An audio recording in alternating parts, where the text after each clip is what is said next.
All right, and we are live. We are ready. Let's do it. More Apollo Justice. Ace Attorney Trilogy. We are at day 2 of Turnabout Serenade. The time has come to investigate further into what actually happened. July 9th, 2:12 p.m., the Write Anything Agency. Hey, Apollo. What? Well, you know, actually, nothing. I mean, something.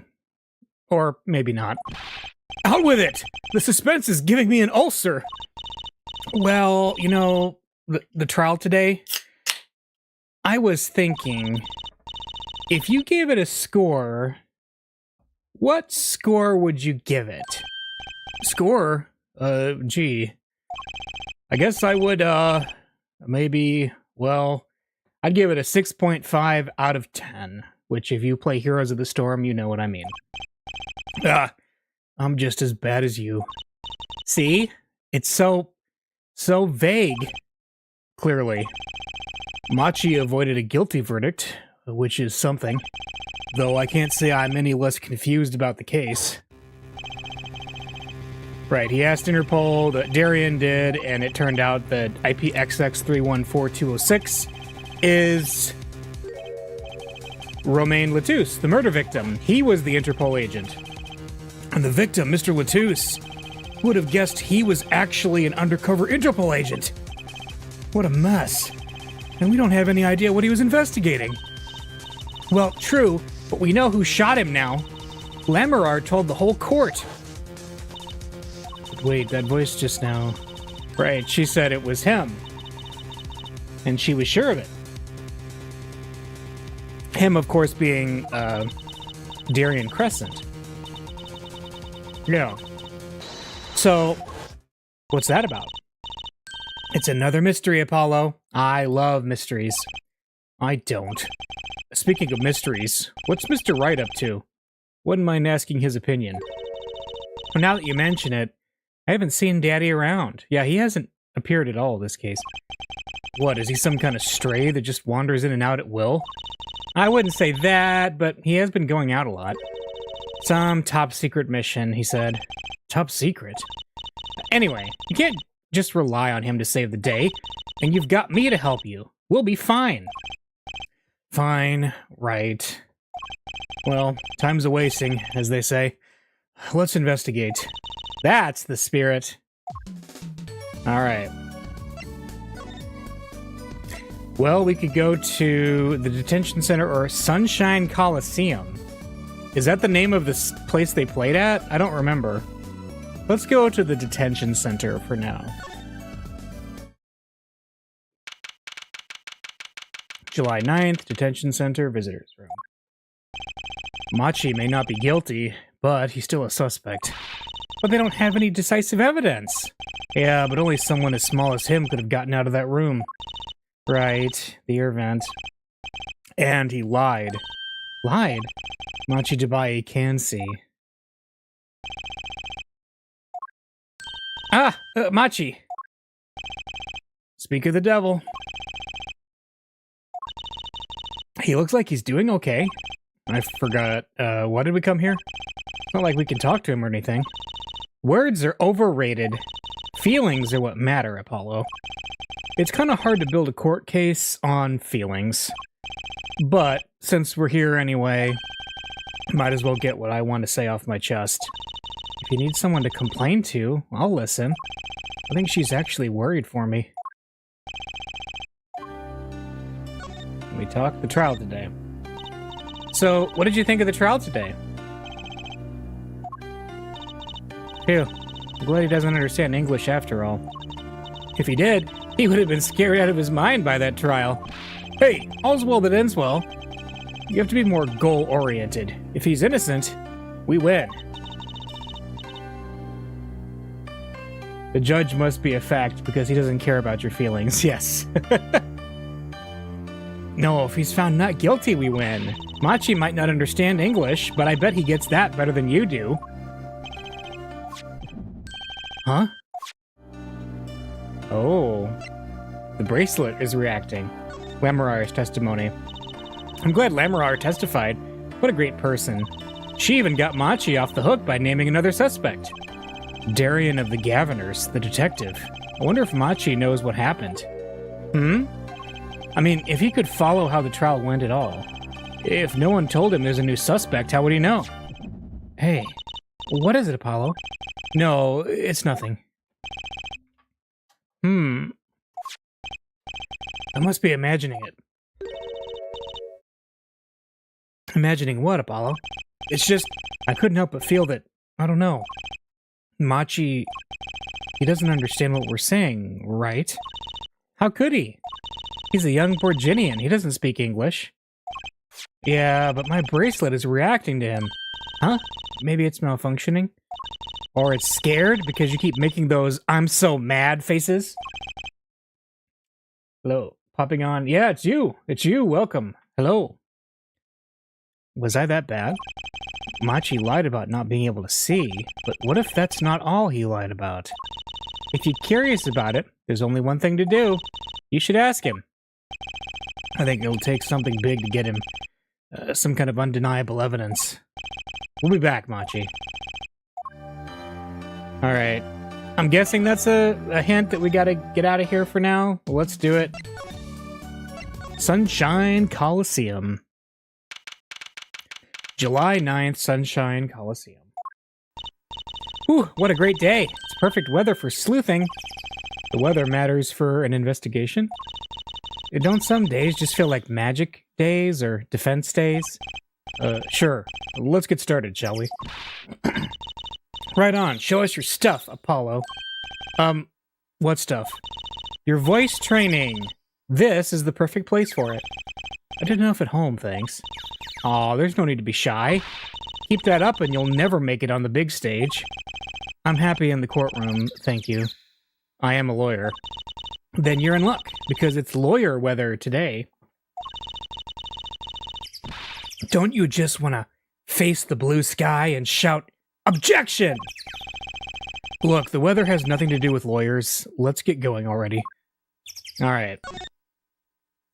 Well, this is quite a place. Live tour. Look, a blimp! Those balloons next to it have sponsor ads on them.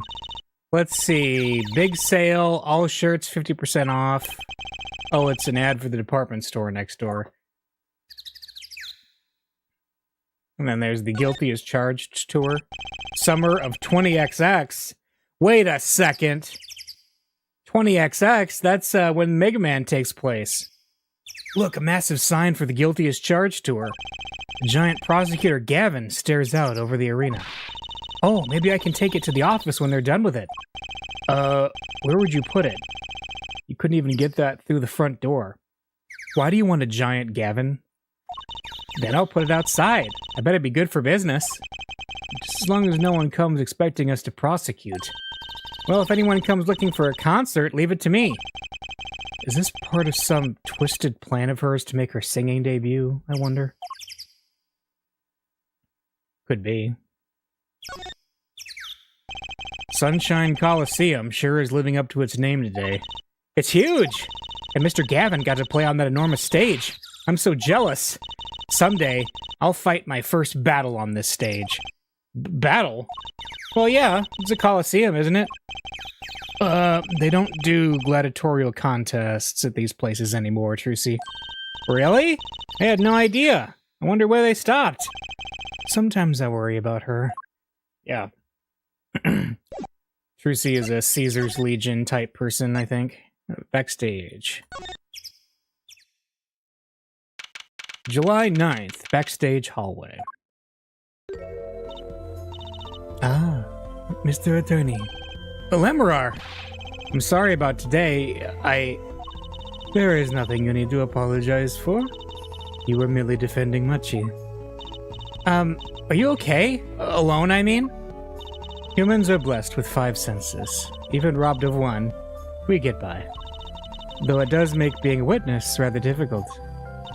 Speaking of seeing, you knew who we were before we spotted you just now.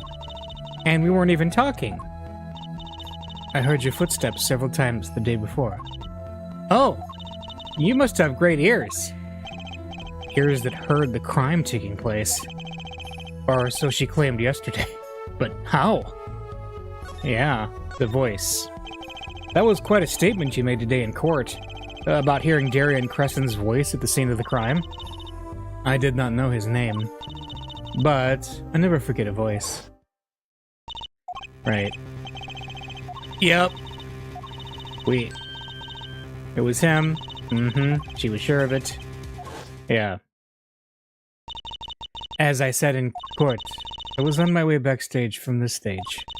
That is when I heard his voice. I'm guessing Darian and Mr. Latouche were talking about something.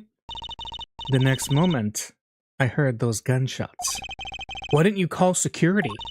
To be honest, though the noise was quite frightening, I never imagined the gunshots might be real. And I was in quite a hurry myself. I left the scene at once. So, it really was Darian's voice that she heard? Yeah. At least she certainly thinks it was. Machi. I met Machi before my debut as Lembera. I was singing in a restaurant in Virginia, and he was playing the piano. Yes. He was very kind to me when I learned I could not see. Is that when you started playing opposites? With Machi pretending he couldn't see? No. It wasn't then. That began after our major debut. After I became known as the landscape painter in sound. It must have been tough for Machi, pretending he couldn't see and all the while acting as your eyes. We held hands always. He would write with his finger on my palm to signal to me things I should know. He is a smart, gentle boy. I think I see what she's getting at. Machi would never harm a soul. And Mr. Latouche.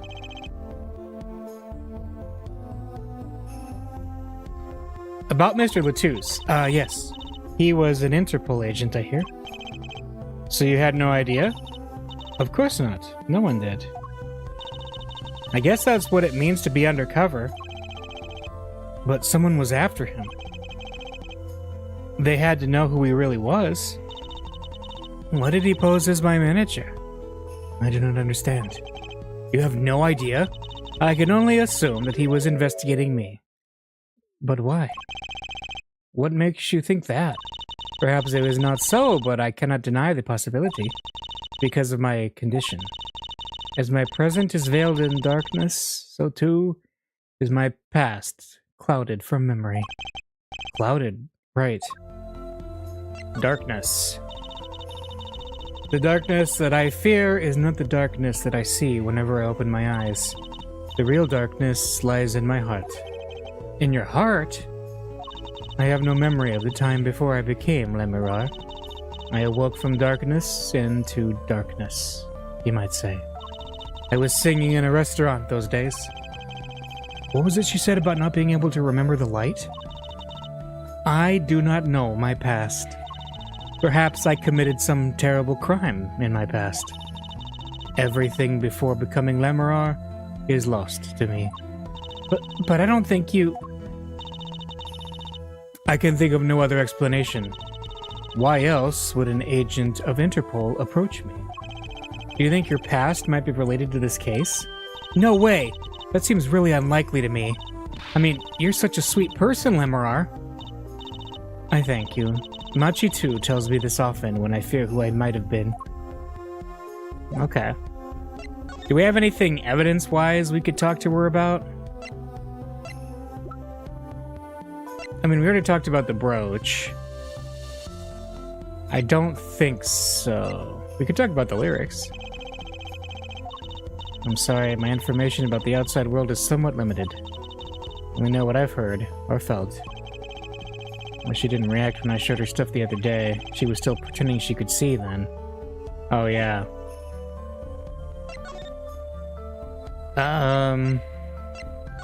The stage. Let's see. There is nothing to look at on the stage. Got it. We could instead go to Lembera's dressing room.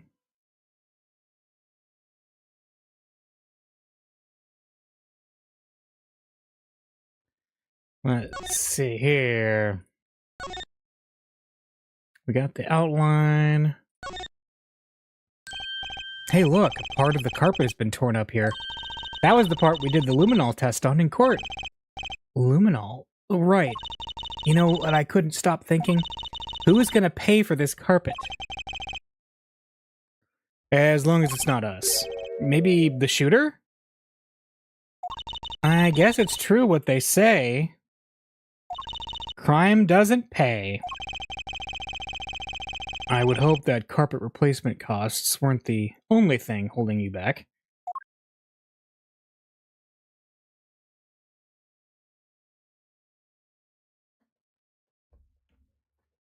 Okay, what do we got here? The murder weapon. So it belonged to Mr. Latouche. That thing makes normal revolvers look like water guns. Mr. Latouche was a big guy, for you. But how about the person who shot him? Wouldn't they have to be about his size?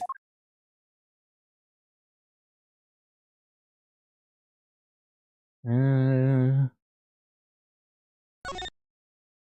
think of anything here. What's this? Oh yeah, the brooch. Right after the shooting took place, Lamora tried to come into the dressing room and dropped her brooch. I think that fits with the other stuff we know. Do you think the timing of when she dropped it is important? Yeah, something about it bugs me, that's for sure. Okay. Backstage hall. We could also go to the Governor's room. Anything new there? Not really. And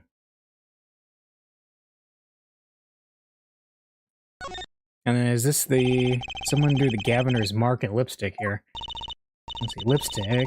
Oh yeah, that's the conversation about, yeah. Lipstick. She can't wear a lipstick until she learns to play the piano, but since Phoenix can't play the piano either, then, she's never gonna learn. Apparently. Alright.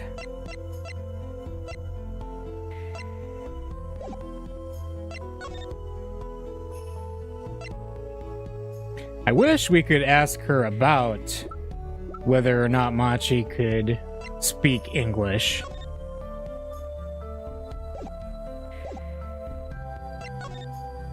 But it appears we cannot.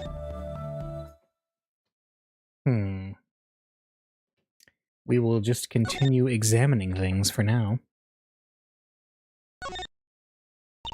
I still can't believe we found Machi and Mr. Latouche up there on that tower. Yeah, I used to not like high places. Now I hate them. It's not like it would have been nicer if we found a dead body closer to the ground. Though that reminds me, Daddy's bad with heights too. Huh? No kidding. He took me on a Ferris wheel ride a while ago, you know? Halfway through, his face got all green and he mumbled objection over and over. Poor guy. He's still a defense attorney at heart. And there's the piano. Machi played so beautifully. Yeah, like a real pianist. That's just silly, Apollo. How can you call someone as good as Machi a pianist? That's like throwing him in the same class as Daddy. A good thing Mr. Wright didn't hear that one. Yeah. Look at all the electronics. I think we've already seen... Yeah, we've heard all these conversations before. So, nothing's like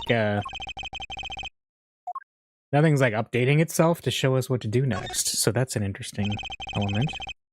Oh, that's a big instrument case. That's a case for a contrabass, I think. You could fit 20 violins in there, I bet. It may look like a violin, but it's a completely different instrument. Yep. Fit 5 Trucies in there. Yeah, I kind of remember this conversation. And then the step ladder, of course. That's the ladder we used to climb up the stage tower. Not a moment I'm likely to forget anytime soon. Me neither. I'll never be able to climb another tower again without thinking about it, you know? I'll never be able to climb a tower again, period.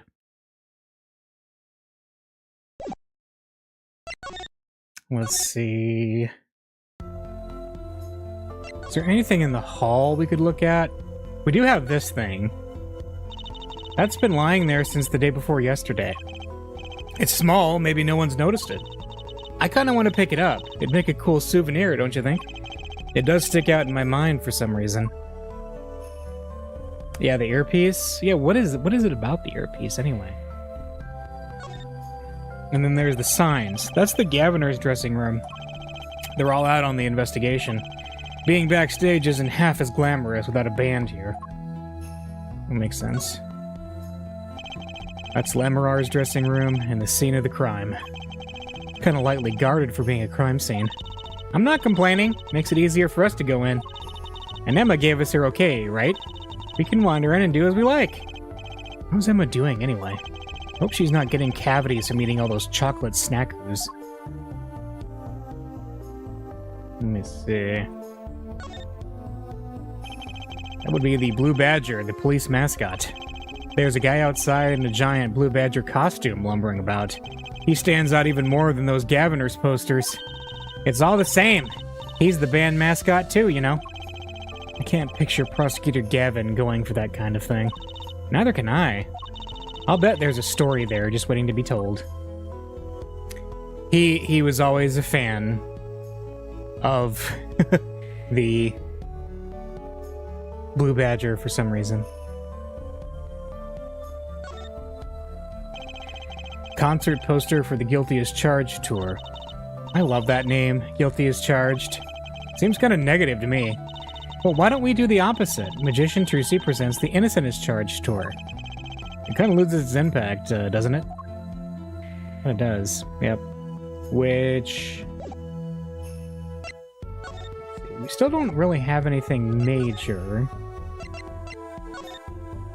Anything change if we go outside? Not really. Let's see. Darian did it. Lemurar dropped a bomb in court today. It was Darian. Lemurar said she's never forgotten a voice, right? That's so cool. I guess. What's that called again? Elephant ears? I think that's what that's called. Somehow I don't think that means what you think it means. And she has to be wrong this time. Wrong? Why? I mean, look. Those gunshots were right during the concert. That's right. I was burning up the dance floor at the time. Right. Did you happen to look up on stage? Maybe. At Darian, even? You bet I did. He's one of the Gaviner's guitarists, after all. He's so cool. Oh, right. All the Gaviners have a rock-solid alibi. He couldn't have shot Mr. Latouche backstage. But Lemurar heard him, didn't she? She heard Darian backstage, right? Somebody's either wrong or lying very badly here. Agent Latouche. An Interpol agent, huh? I was wondering, what is Interpol anyway? Huh? Interpol? They're the guys who catch international criminals. Why can't they just call them international police instead of making up some silly name? Yeah, anyway, you think he was investigating Lemurar? What? Why would anyone do that? She's not a criminal. She couldn't be. Don't be fooled by appearances is all I'm saying. But remember, I'm a magician, Apollo. I can spot a palmed coin at 50 paces. If only it were that easy. In any case, we know he was working on something. I wonder if it was something that has something to do with something. That something being our case. The last something, I mean. Something like that. Frankly, the whole thing is making my head hurt. What was Mr. Latouche up to?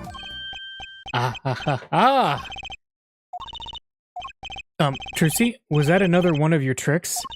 It wasn't me. I can't even make Mr. Hat laugh like that.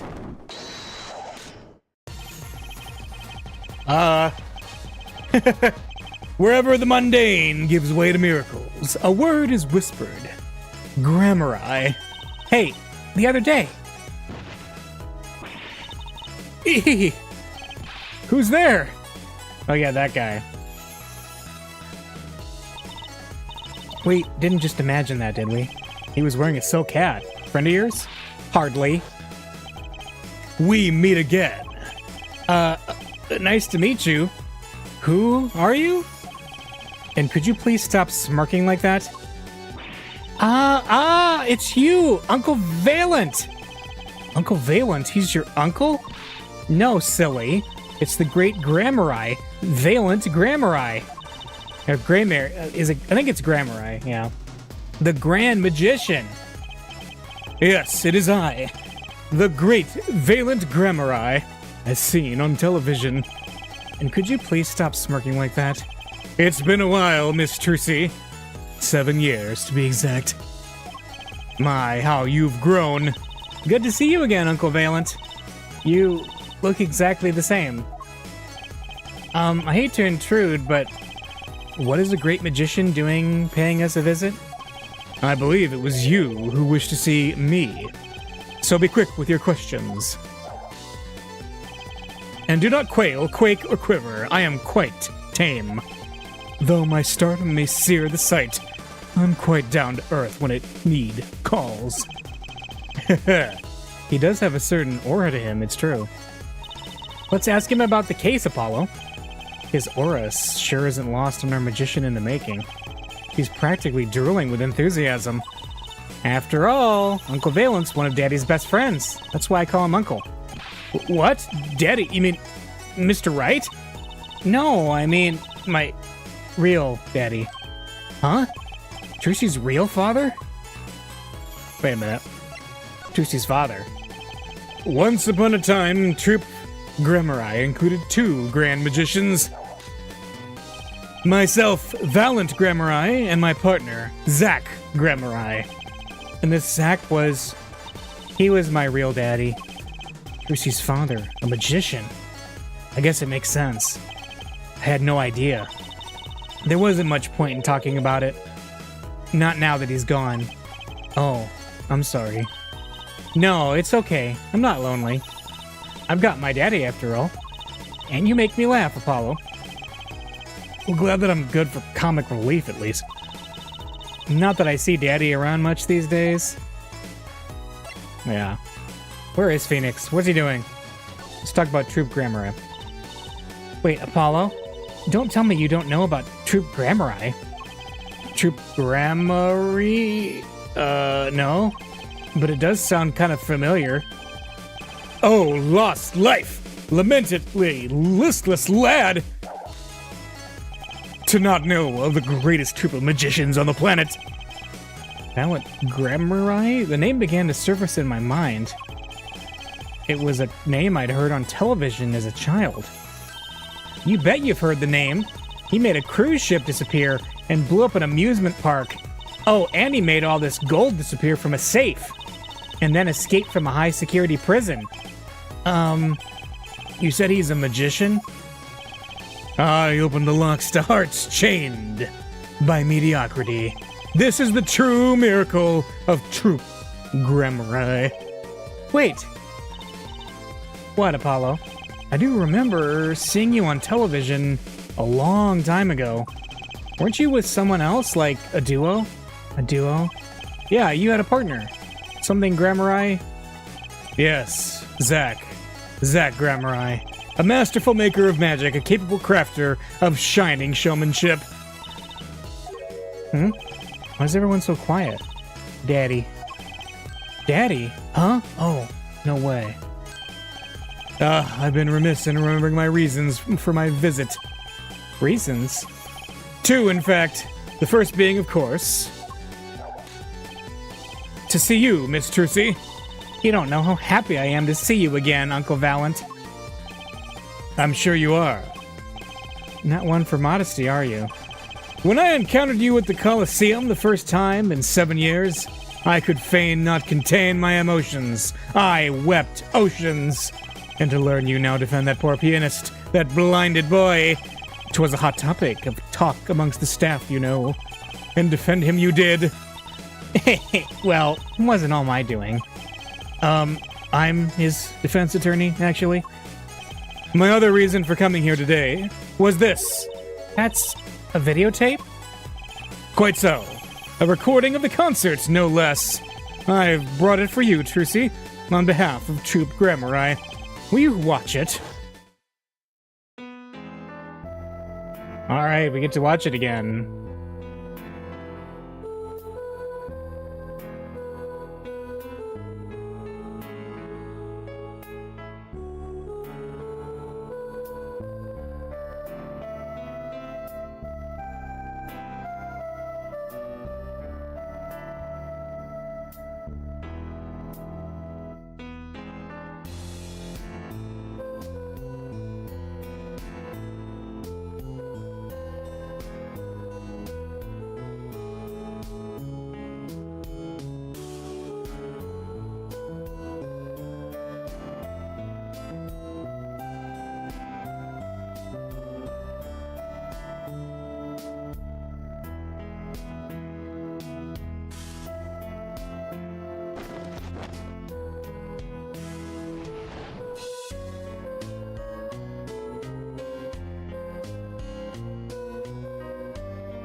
And of course, that's where his guitar caught on fire, which was not part of the show.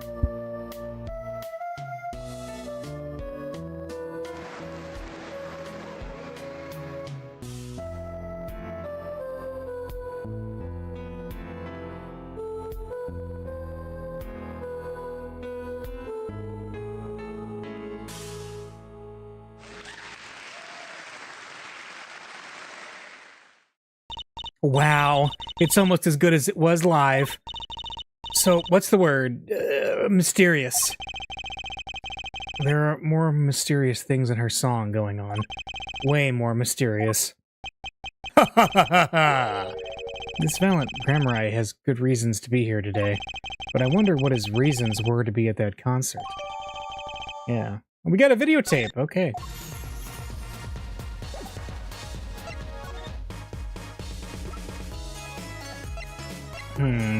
Can we ask him about the postcard? What's this? You would ask me for a miracle? Free of fee? Then thy wish be granted, thy will be done, thy evidence evicted into the ether. No evicting, please. Are all magicians like this, I wonder? No, he is not a street magician. Not even close.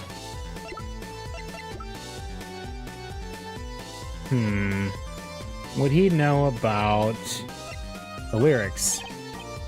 No, he would not know about the lyrics. About the attorney's badge. Nope.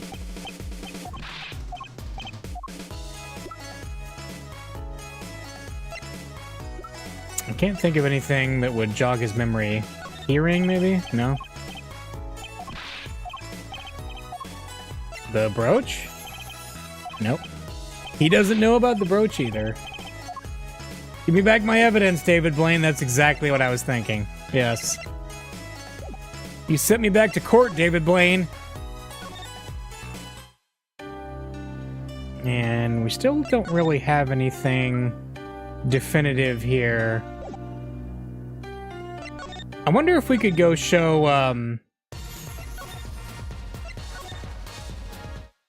Lamarar the VHS tape. If she'd have anything to say about it. We took a look at your performance again. It was even better the second time. Thank you. That reminds me, that was an incredible illusion you pulled off. Illusion? When you teleported from one stage to the other, remember? Yes. Apparently they hired a professional magician. Valiant Grammar. I was wondering, do you think you could tell us how it was done? I'm afraid I cannot. Mr. Grammar made me swear to never tell a soul. I was afraid of that. Hard to be a magician if you can't keep a secret, you know? I am reminded that I wish to speak to you about something. Yes? When I was walking this hallway before, I stumbled upon a small device of some kind. It was lying on the floor. Device? Maybe you mean this? Hello. That's been lying there since the day before yesterday. Might I touch it? I thought as much. What? What did you think? This is one of our headsets. Everyone on staff wears one during a concert. I wonder whose this is. We use it for communication. It would be quite inconvenient should it go missing. We'll hold on to it for you then. We'll give it to Prosecutor Gavin when we see him. Yes, that's best. Thank you. So, can I put it on?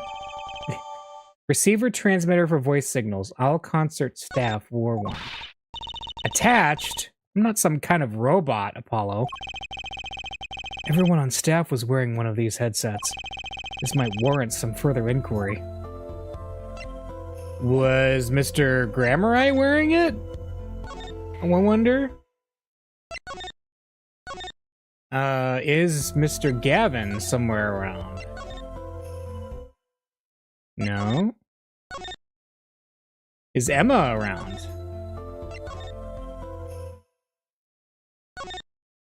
No.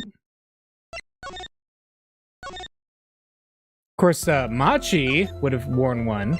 That's true. But let's see. Let's go back to the write anything and see if he has anything to say about it. Nope.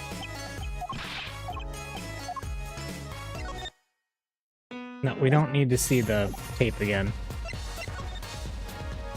And we can't talk to him, so let's head to the detention center and see if he has anything to say about the headset.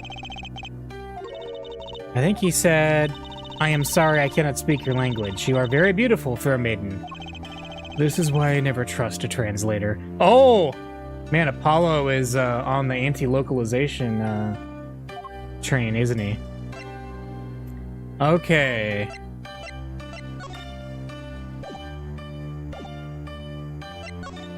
Who is Emma? She's the detective.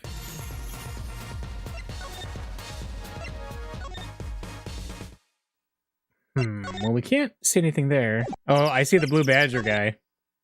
Can we look at him? Yes. What's that creature there?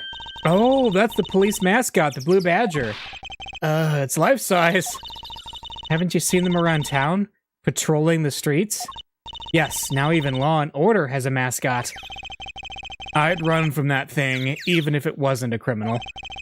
Why does its head wobble like that when it walks? It's freaky. I don't think you're showing the true Blue Badger spirit, Apollo.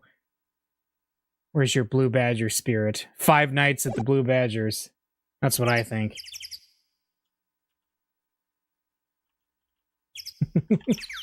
But let's see what we have next to do.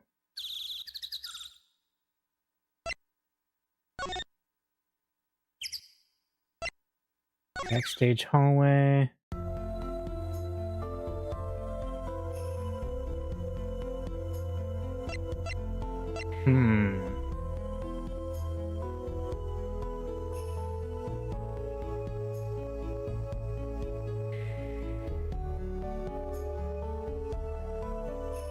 It's grown so much from gorging on the souls of the innocent. Yes. In the 7 years it was gone. That's it. Can I ask you about this headset, Lemurar? You said that all concert staff were wearing one? That's correct. You need them to communicate across such a large stage. Everyone on the staff had one, of course. And all of the band members, too, I should think. So Prosecutor Gavin and his lackeys had them on, too, then. They're quite helpful, though limited. They only work within 30 feet or so. After all, they're only for use on stage. And a stronger signal would interfere with the sound system. That makes sense. You'd think someone would notice if they dropped their only communications lifeline. So why was this one lying here? This is a good question. These are the questions that we must ask.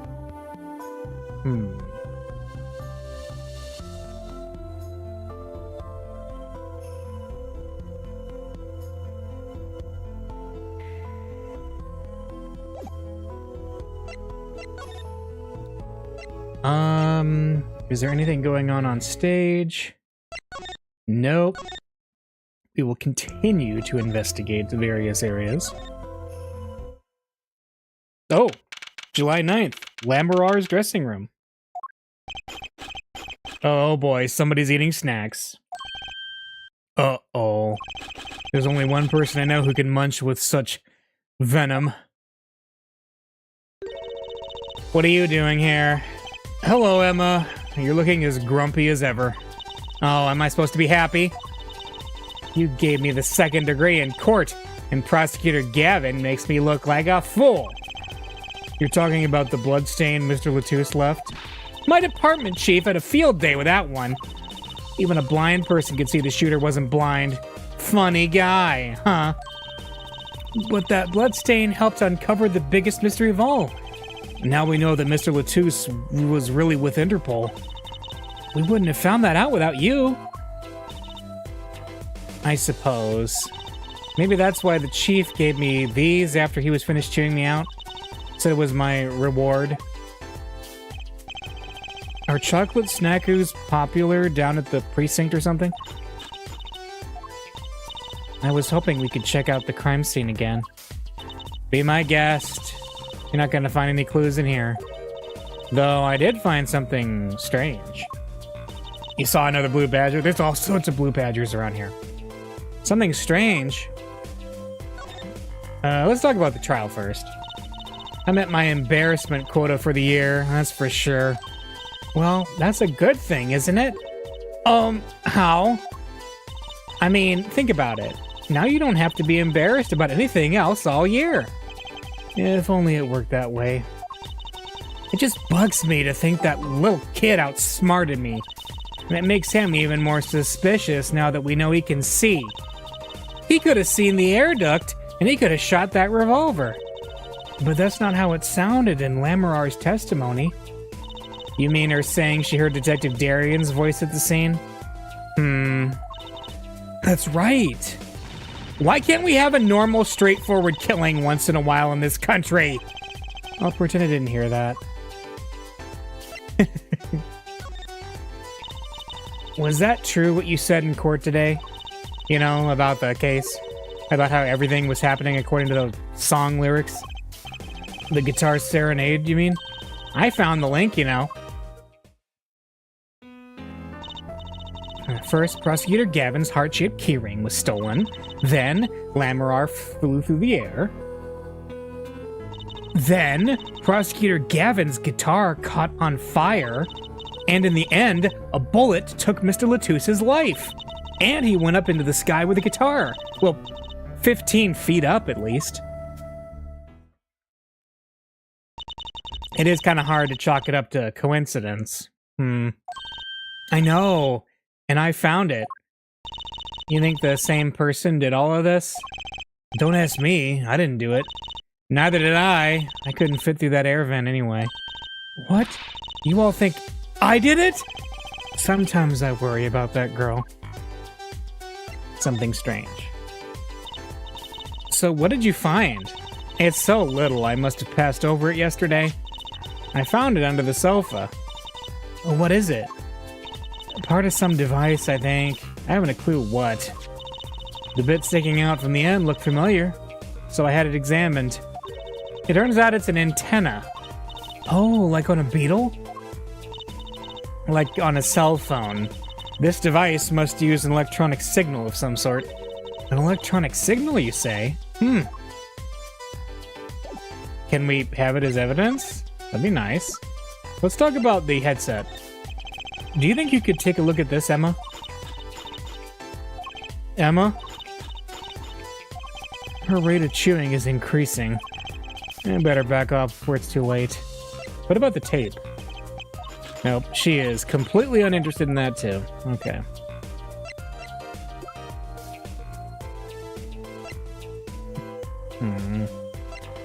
The revolver?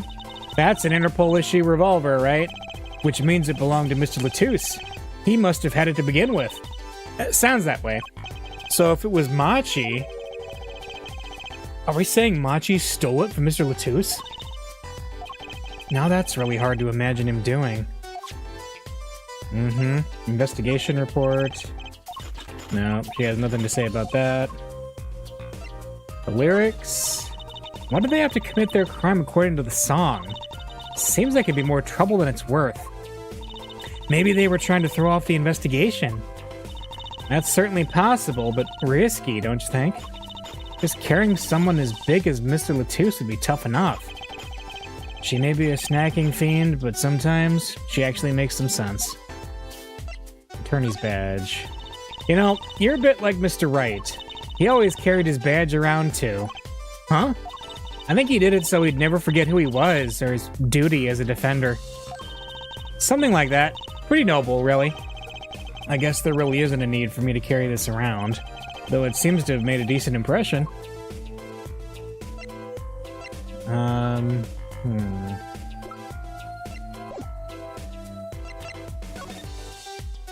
So nothing big. But we do know about that transceiver thing now, which is interesting, for sure.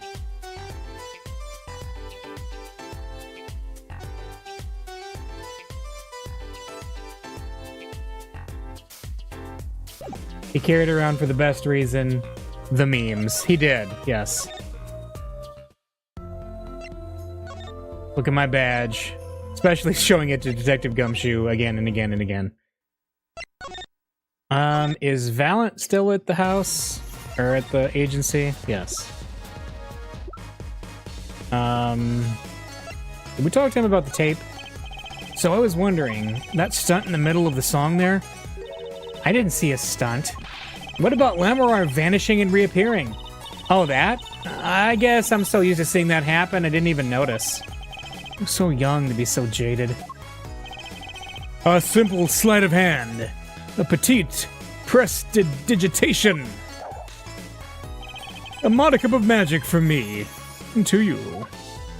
So that's why you were at the concert? Yes. I was there to watch my trick take to the air.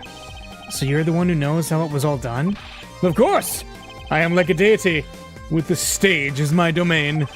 I suffer no mystery upon those floodlit boards not grasped tightly twixt my fingers. It is a potent primeval power I possess. Well, do you think you could tell me how it was done? Hey now, Drusy. That's like totally against the rules, Apollo. Not during a murder investigation, it's not. Mais non, for my illusions are mine alone, monsieur. Also what? Recall that the terrible occurrence happened later. Well, after my illusion entranced the audience. Oh. Don't even ask. I won't answer. Too bad for you, Apollo. Whose side are you on? I, Valent Grammari, now make my leave, Miss Trucy. There's no need to rush, Uncle Valent. You should stay a while. I'm afraid I cannot. I may not. I shall not. I have been asked to assist with an analysis, and so I shall slink back to the scene. So, you'll be at the concert venue today? Correct!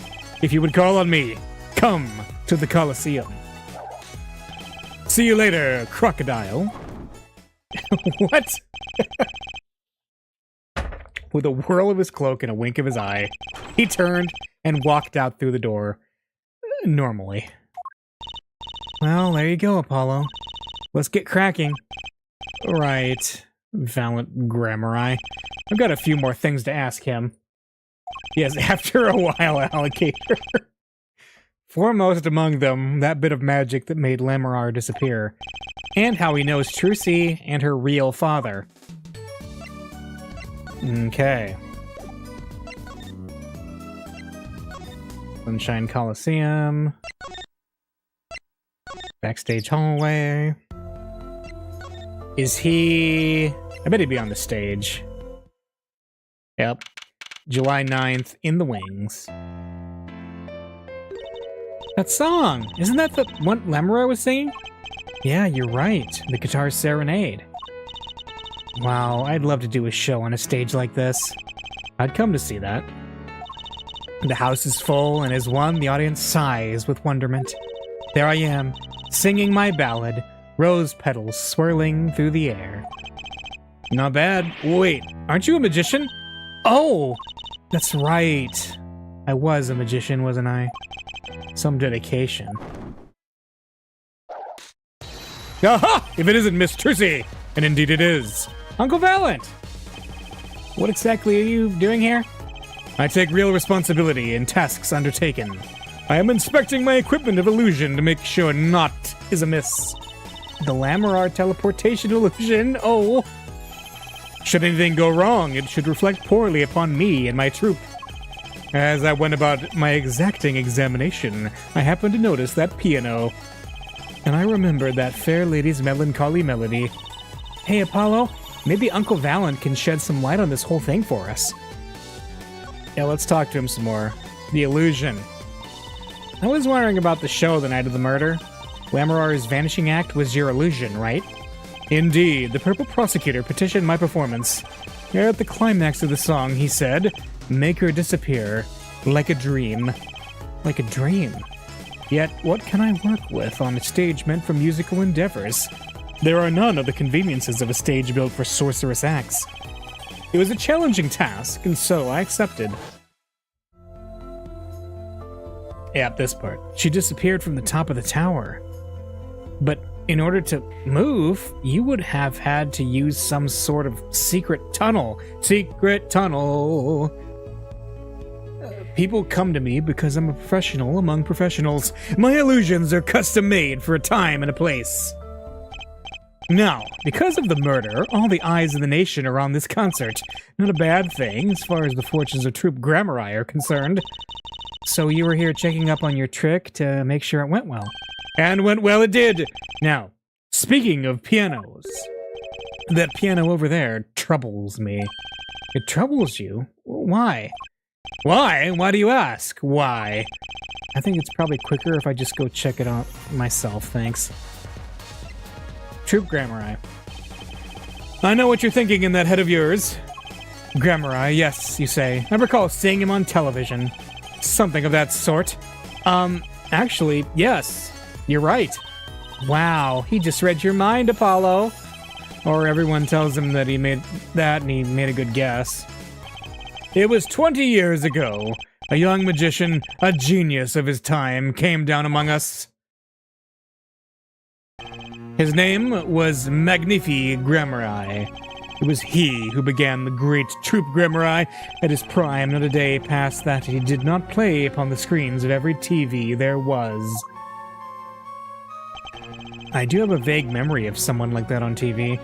Yet, several years ago, that time came to an end. My troupe pulled a vanishing act, yes. Cries for magic no longer heard. The TV screen a barren waste. Stripped of illusion. That's not true. I still went to all your shows. Like that one in the parking lot down at the supermarket. When you start playing in supermarket parking lots, you know you're in trouble. We hone our skill at these small venues, always awaiting our time. Yes, one day we will rise up from obscurity onto fame's shining stage once more. I do this not only for the magic that is Grammari, but for my partner. Your partner? You mean... Yes, Zach Grammari, Trucy's father. Before he disappeared 7 years ago, there was no name higher than Grammari in show business circles. None. I will see us return to glory. I, valiant Grammari. Our founder, Magnifi Grammari, was truly a genius, a worker of miracles. I'll never forget the one I saw when I was little. How he made that whole jumbo jet go... What happened to the jet again? Apparently someone doesn't remember it as well as they thought. Of all the would-be magicians who came to his door, only Zach and I had the talent. In no time at all, Valiant and Zach were the shining stars in the Grammari crown. Cool, huh? And Zach Grammari was my daddy. Now that Magnifi and Zach are gone, I have but one wish. Let it be I, Valiant Grammari, who brings the Grammari miracle back to the stage. I'm rooting for you. Miss Trucy, you cannot grow up quick enough. I need your skill by my side. One skill coming up. How do we manage to get off the topic of the case so quickly all the time? Okay. Doesn't he have anything to say about the headset? Words cannot express my shock and chagrin. All I can see before me is the stage and me upon it. Nothing smaller, nothing less radiant catches my eye. True, you're getting on in years. Not much time left to make your mark, huh? This is not how I was seeing it. So he doesn't care about what I have to show him. I get the point. Alright. Well, he did say to look at the piano, so let's look at the piano. That's one big piano. I've never actually played one. You should get Mr. Wright to teach you sometime. No good. He can't play either. Kind of feel bad for the guy now. Maybe now's my big chance. Stand back. This could be the debut of a prodigy. Ew. Did you make that noise just now? Let me try it again. You know, I think something's stuck in the piano. Time to take a look under the hood. Huh? Look, this was stuck between the strings. It looks like some kind of switch. Someone must have thrown this into the piano. A switch has been placed in the pocket. Found on the stage is a switch for something, and that's about all I know.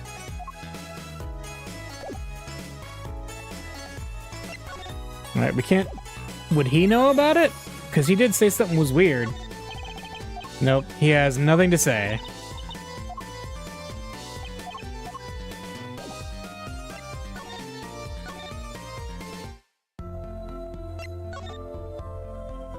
Okay, well, let's see. Do you know what the switch is? Do you think you could tell me about this? About information? Okay, nope. She has nothing to say as well. Let's show it to Emma.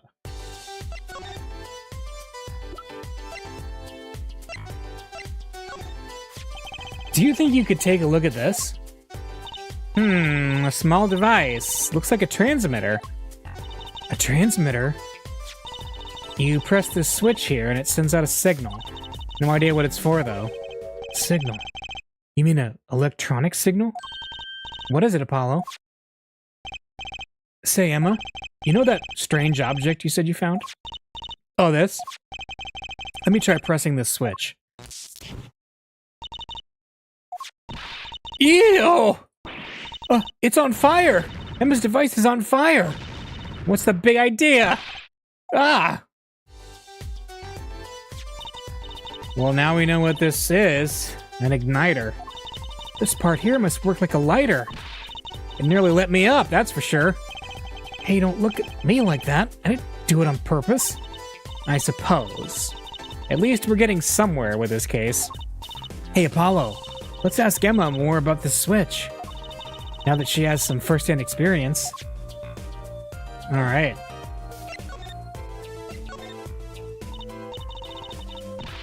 What are you trying to do? Burn me alive? Come on, it was just a few sparks. Says you. You weren't the one holding it. There's enough sparks flying around here just with you two talking. Anyway, now we know this is a remote for an igniter. Let me see that for a second. Well, this is definitely a little transmitter. The signal's weak. Probably only reaches 30 feet. A transmitter, huh? Alright. Found on the stage, triggers an igniter within 30 feet, which is also the range of the communications devices. Incidentally, if you look at a cross-section diagram of the stage area... Let's see, 30 feet from Lemurar's dressing room. That covers the backstage completely. It also looks like it would cover the stage. It kind of seems unlikely anyone would use this on stage. Interesting. Guess I'd best be getting on with my investigation. We're off to look for more clues elsewhere then. I feel better just knowing what this thing is now. I'll have to look into igniters a bit more later. Good luck! I'd like to know a bit more about igniters myself. The igniter added to the court record. Cool.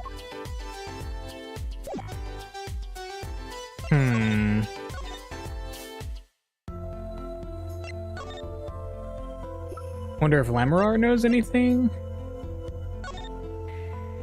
about the igniter? No. Of course, we found the trigger in the piano, which Machi was playing, so that's interesting. Maybe we could go show it to him. Nothing's in the Governor's room. Is Valant still on stage? Yes, he is. Does he know anything about the igniter? Nope.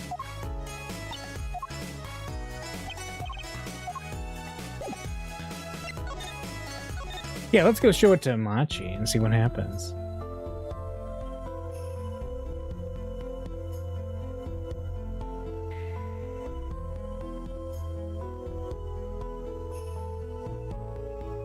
Let's see.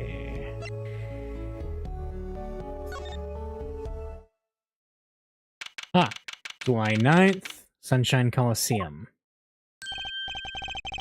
What? Come to laugh at the murderer? Darian? That old bag opens her pie hole and wham bam, my life goes down the chute. Thanks. They won't let me work while I'm a suspect. Darian isn't in the best of moods, is he?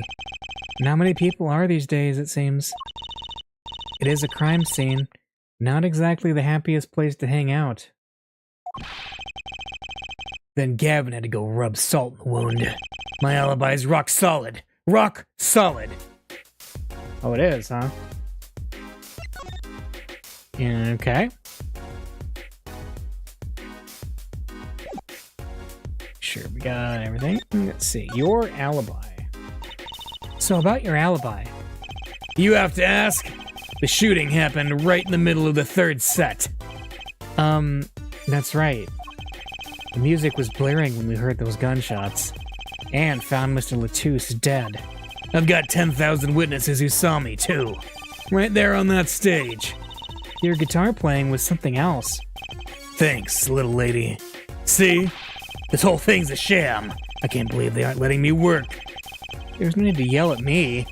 It's Lamarar's fault. She was the one who said she heard his voice at the moment of the crime.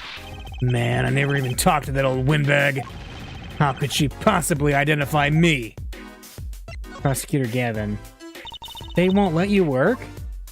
He won't let me work. Gavin says I gotta lie low till the suspicion is cleared. What suspicion? He can be such a stick in the mud. Mr. Gavin? A stick in the mud?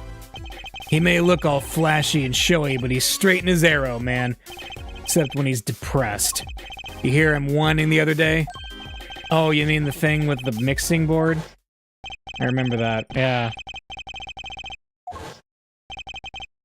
This part's off, yeah. We found out the second guitar was off. He's just a perfectionist is all. Not a bad guy, really. Well, I think the Gaviners are the best. I have all your albums. The band's fine, too. Gavin can write a good tune, I'll give him that. Come to think of it, I haven't seen Prosecutor Gavin around much. Oh, him? He's down at the prosecutor's office, most likely. The prosecutor's office? I've never been there, have I? The data on the victim should have come in from Interpol. Normally, I'd be down there dealing with it. Normally. Apollo, let's go check it out. I've always wanted to see the prosecutor's office.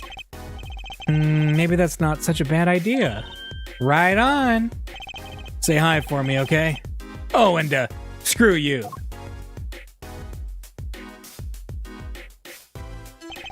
And tell him I went into that crime scene. We'll be going now. Hey, wait. Yes? What do you really think happened? Really?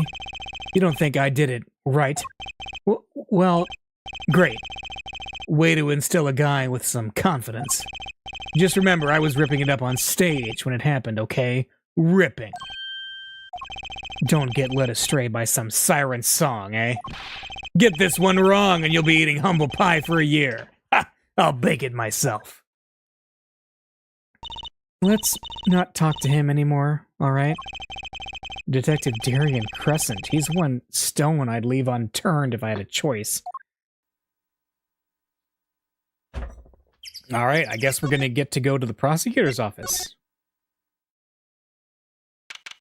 July 9th, Prosecutor Gavin's office. So, this is it. The Gaviner's head office. It's not the band's office, it's the prosecutor's office. Yeah, so that's why I'm asking, what is this creepy thing? Object. Whatever. Looks like Prosecutor Gavin's on the phone. Oh well, guess we'll have to come back. Or we can hide behind that bookshelf real quiet-like. That's eavesdropping. Why? We'd just be waiting, quietly, so he won't notice. What if we heard something scandalous about the band? She'd make a good reporter for a gossip mag. What? A replica? So why was he after it in the first place? Yeah, Latouche. Latouche? Look, don't talk to me about these Borginians, okay? Just get me that report. Chop, chop. And stop leaving mysterious objects in my office, okay? It's times like this when I start to miss Darian. Uh-huh. Hiya. Hee. Just thought we'd drop in. Hope you're not mad. How could I be? There's not enough tee-hee in the world, in any case. have a seat. Prosecutor Gavin the Philanthropist. Watch and learn, Apollo. So, who have you come to see? Huh? Clavier, lead vocalist for the Gaviners? Or Prosecutor Gavin, scourge of the courtroom? What do you think he means, Apollo? I think he's giving us a choice. We can either ask him about the concert or the case. Which way to go? The case or the guitar serenade? Let's talk about the case. That reminds me. Did you see the paper today? Yes. I always read the TV section. Good girl. How about you, hair forehead? I read the funnies. Then you will not have seen this. Concert of Tragedy. The Prosecutor's Deadly Song. Oh, is that a new show? I haven't heard about that one. It's not a show, it's an article. News, you know. Oh, does this have anything to do with the case? Since getting back from the trial, my phone has been ringing off the hook. How does it feel to take a man's life with a song? Have you ever hummed a man all the way to death row? Do you think you could sing for me over the phone? It is endless! Endless! Thanks to the case you made today, of course. Oh, that was all Apollo's idea. Hey! Is that a newspaper over there, too? Yes, the Borginian Daily Bugle. Go ahead, take a look. The Daily Bugle. Thanks, but I can't read Borginian. Oh, that's right. Suffice it to say, this is some big news over there as well. Though they didn't go so far as to mention the lyrics to my song. Probably no one in Borginia could believe it. It's probably seen as just a theory at this point, a game theory. Their journalists didn't see the need to mention it. That makes sense. I hardly know what to think of it myself. The Borginian newspaper.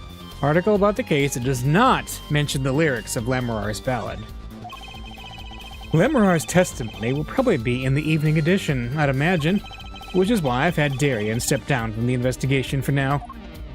Yeah, we ran into him moping in front of the Coliseum. Lamorar was my invited guest, so it's a rather delicate situation. You understand how much I want to solve this case. Quickly, if possible. The Guitar Serenade. I really love that song. It has such a great atmosphere to it. You co-wrote it with Lamorar, if I remember correctly? That's right, it was last year. I had gone to tour Borginia's legal system, as a matter of fact. And that's when you heard Lamorar's voice? It was at a small jazz club. I wept that night. I knew I had to meet her, to talk with her, so I used my influence, which is not inconsiderable, to arrange a meeting. Wow, prosecutors really have a lot of clout. I think he's sort of a special case, Trucy. Thankfully, she liked the work I did, and we wrote a song right there backstage. Machi on piano, that dulcet voice, and myself on a guitar that I borrowed from Lamorar. And music history was made. Probably not an experience your average lawyer would ever have, like Apollo, say. It is a memory I hold dear, and the song we wrote that night was this. And that very guitar is right over there. You mean this charred lump? Don't call it a lump. That's a piece of history. And it's only browned, not really charred. No matter, I shall never sing that song again. I wouldn't have used that guitar again either.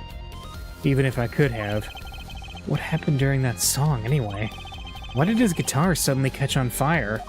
Well, we know. Think you could show it to us? Your slightly burnt guitar? I'm sure he doesn't mind. What more could happen to it? Actually, let's show him the igniter. My apologies, but there's no way I'm going to talk details about the case with you. If you want to get my attention, bring me something dramatic. I'm not here to get your attention, Gavin. I'm here to get your information. The headset. That looks like one of our tour issue headsets.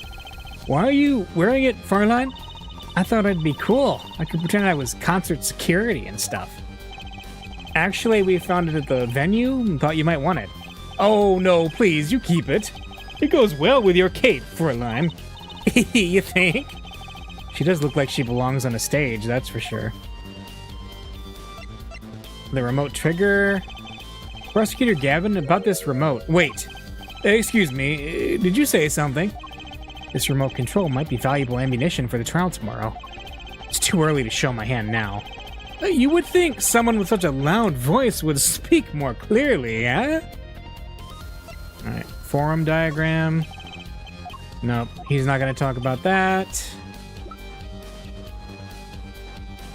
The Borginian newspaper. Nope, he's not going to talk about that either. We could show him the attorney's badge. Nope. He has nothing to say about the attorney's badge even. That's cold. Lyric sheet. The Guitar's Serenade. And might I ask, did you enjoy it? It's a lovely song. I got all teary-eyed. Ah, yes.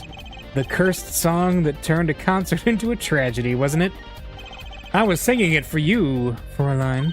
Whoa, that's so special. It was Lamorar singing, actually. I am glad you were moved. It is that kind of song. Ah, I've run out of snide comments. Postcard. Nope. It has nothing to say. What about the revolver? Nothing to say about the revolver. His keys. Nope. Lamorar's brooch? Nope. Well, I guess we're just gonna have to... Actually, the videotape. What do you say to that? He has nothing to say about the videotape either? That's too bad. Okay. And we're out of topics to discuss with him, so let's look at the guitar. That was an impressive bit of pyrotechnics that did this. That's the guitar from the concert, isn't it? I thought it was one of the staff playing a gag on me. I never guessed that wasn't the end of it. I had a specialist analyze the guitar, incidentally. Oh? Did you find anything out? He didn't have a lot of time, so it's still unclear. But the results he came up with were intriguing. Intriguing?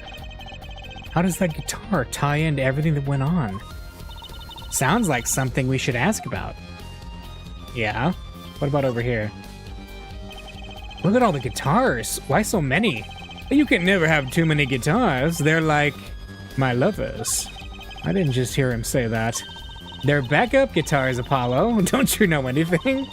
Rock and rollers always smash their guitars at the end of a show. No wonder it's so hard to make it as a musician. You know what? You should try rocking a little, Apollo.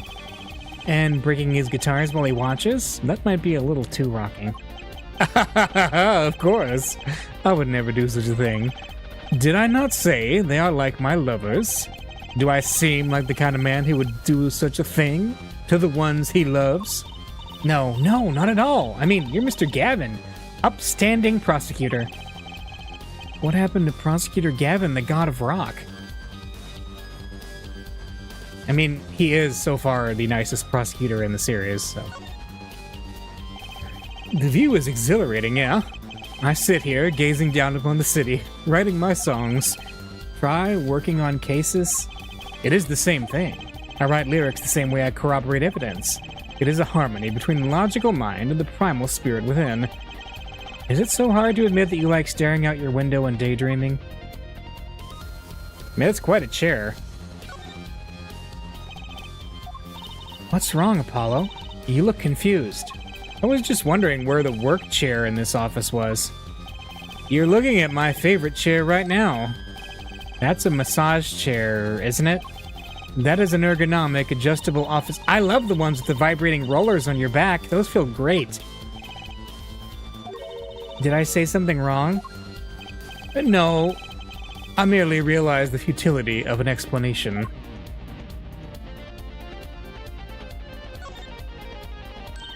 What's that on the plate there?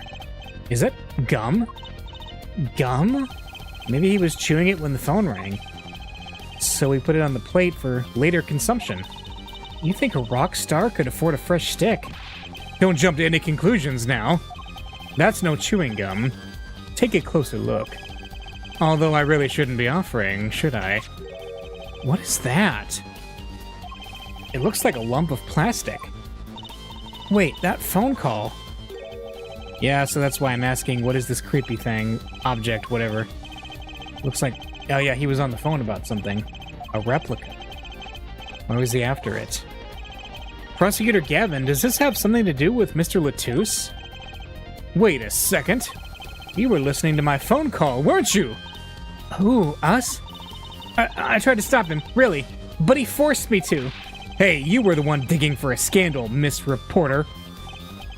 To tell the truth, I'm not even sure what it is. But apparently, it's a model of something undercover agent Mr. Latouche was after. This lump? Would you mind telling us what you do know about it? Let's see. What else we got over here? Wow, look at that stereo. To me, a life without music is inconceivable. I never turn down the volume, even when I'm working on a case. That's such a huge speaker. It must be really loud.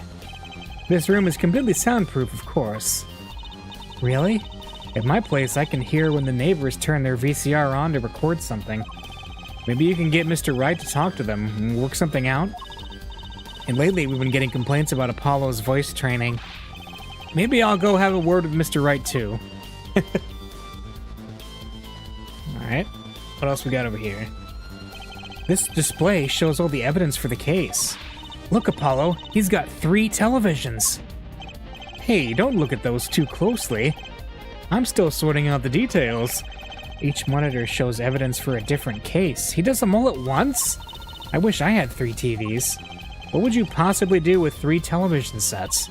I may look laid back and relaxed, but in reality, I'm quite busy, you know. I'm living life at turbo speed, doing magic, going to school, investigating cases. But if I had 3 big TVs, I could watch a magic video, do my homework, and catch a crime drama all at once. The first 2 seem useful, I suppose. Alright. I think that's everything that we've caught in the room. Yep.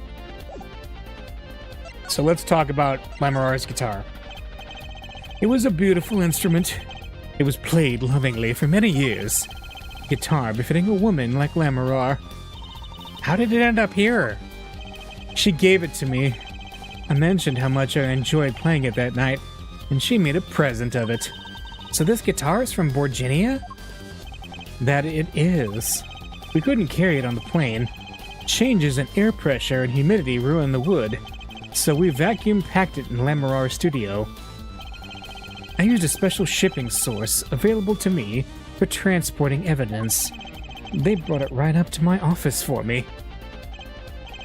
Pristine and untouched. See? Prosecutors do have a lot of clout. I still think he's a special case. Such a valuable guitar. It's too bad it got burned. Prosecutor Gavin's guitar has been added to the court record. What was it that you were saying earlier? Something about intriguing results from an examination of the guitar? That's right! What was that all about? Well, you know how guitars have a round hole in the front? It's called the sound hole. Oh, so that's what it's called. Well, they found something attached to the wood just inside the hole. A broken device of some sort. A broken device? Yes, this, in fact. The examiner is busy with evidence for the case now, however. So, he'll be checking this out once he's finished with everything else. Odd. That device looks strangely familiar. The strange lump. Yeah, duh. This was found in Mr. Latouche's bag. It's apparently a replica of something. A replica? It's a small lump about 1.5 inches long. We analyzed it, but there's not much to say, other than it's a lump of plastic. Perhaps it was used in the identification, whatever it is a replica of. You mean, whatever Mr. Latouche was after? That seems to be the most logical explanation. Well, what is it? Don't ask me, Fräulein. Oh, if you don't want to tell us, you could just say so. I've put in a request, Interpol, via my contacts in Borginia, but apparently there is a block on information somewhere along the chain. Oh? There's something either Interpol or Borginia doesn't want to share. Something about this little piece of plastic. Mr. Latouche went through all that trouble to become Lamarar's manager. Just to come to this country to find out more about this lump? And he died for it. A replica added to the court record. I've sent someone to the Colosseum to fetch Lamarar. Perhaps she knows something about it, being a Borginian. Well, is there anything else to do here?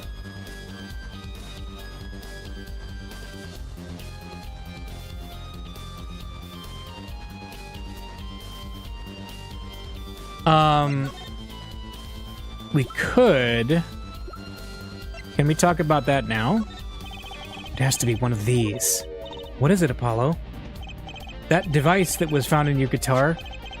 Take a look at this. What? That looks like the same thing. What is it? It's an igniter. Another one? It was at the crime scene in Lamarar's dressing room. Detective Sky found it, actually. At the scene of the crime. What could that mean, I wonder? I believe that covers everything I'm at liberty to talk to you about. Oh, thanks for dropping by. Here, forehead. Thanks? Why, you gave me so much information. That igniter there, for instance. Oh, that. I've never met an attorney so forthcoming with the prosecution. It's a big help. Or perhaps they're just a tad naive, I guess I could have hit it. But somehow showing it felt like the right thing to do. I could say the same to you, Prosecutor Gavin. Thanks for the information. About the strange lump of plastic. The one that Mr. Latouche was investigating. Hey, that's right. I've been thinking, Herr Forehead. We encounter many incidents in our lives, all of us. Not all of them are simple. Especially not the ones where people are killing to song lyrics. That's why I try to at least remain simple inside. And I keep a simple goal. To discover the truth. That's why I like to keep relations civil, yeah? That's all. I can live with that. Mr. Prosecutor? Fräulein? Can I ask you why you sing in a band? Because I want women to turn and look when I walk down the street. That's pretty simple, too. Now, if you'll excuse me, I've got work to do. Another time, perhaps. Okay. Can we go back to the Coliseum? Yeah. July 9th, Sunshine Coliseum. Oh, it's you. You came at a good time. Hello there, Emma. What's up? Either of you know where Lamarar is? Well, I saw her in the backstage hallway a while ago. Yeah? That's strange.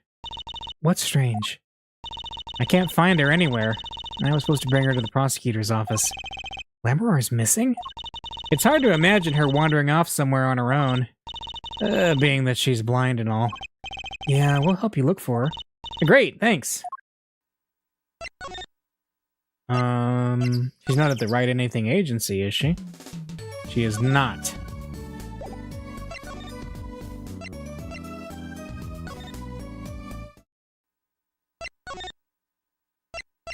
So, let's see, backstage, July 9th, backstage hallway.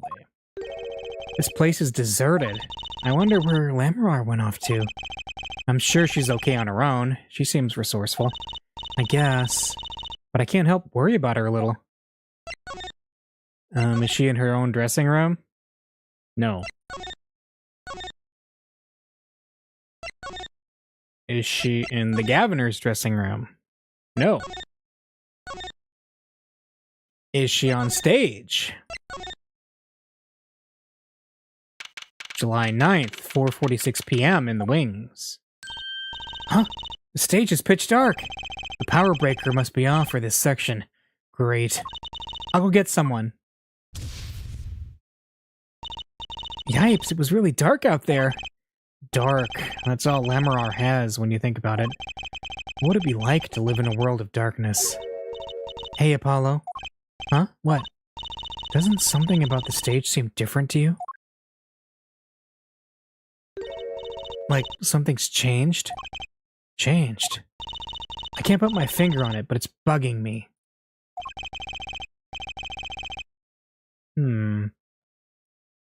Now, it's bugging me too. What you talking about? Let's see. All right, let's look around. The stage is down like it was before. The piano's normal. That's normal. That's... Yeah, the Governor symbol up there is normal. Oh! This is closed. Hey, that case. Wasn't that open before? Huh, I guess someone closed it. Wait, look. Where the case closes. Something's sticking out. That doesn't look like an instrument. You don't think it's... Let's open it, Apollo. Oh. Yeah, it's Lamorar. Lamorar. Emma. We have to get Emma. Lamorar was taken directly to the hospital. Emma ran around barking orders, making phone calls. Trucy just clung to my arm and cried, and me. I was still in shock. 2 bodies in 2 days is too many. July 9th, 5:43 p.m., Hickfield Clinic waiting room. Emma, how's Lamorar? Is she okay? Ah, you... We all owe you a big thanks, that's for sure. So, she's okay? Yes, she came to a short while ago. You found her before it was too late. That's good to hear. So, what happened? Someone attacked her. She was struck on the forehead. By who? We don't know. But they hit her on the forehead, right? That's right in front of her. How could she not oh. Right. Would you like to see her now? Is that alright? She wants to thank you for saving her life. Lamorar! Mr. Attorney, you were the one who found me? Thank you from the bottom of my heart. I'm just glad you're okay. Tell me, what happened? Attacked. It was after I spoke with you in front of the dressing room. I sensed someone approaching. I thought it might be someone coming to see me, but they said nothing. When I went to return to my dressing room, you were hit? I knew, that very moment, I knew. The assailant was trying to kill me. No! It was lucky for me the first blow did not knock me out. I turned and ran for the stage. Someone was chasing me, I could hear footsteps. Yet I reached the stage first. Why the stage? I had overheard maintenance people talking. The power to the stage area was off, they said, for electrical work. Ah. Darkness is my ally. There was a contrabass case near the stage. That's where I hid. So the assailant couldn't see you. Once in the case, I'm afraid I passed out. Wow, that sounds like a really close call. The assailant. Do you have any idea who it might have been? Unfortunately, no. Whoever it was, they said another word. Too bad. Yet, when I consider that I was struck high on the forehead, I must conclude that whoever hit me was taller than I am. Good point. She's sharp. And you're much taller than I am. You're about as tall as Apollo. So that means it was likely an adult, and probably a man. Could it be him? But why would anyone attack you, Lamorar? The detective asked me this too. And to her I gave the same answer I give you. I do not know. Interesting. Can we talk about the guitar? I'm sorry, I've not quite recovered from the attack. She looks like she's had a rough day. I'll just put this piece of evidence away for later. Okay, so she has nothing to say.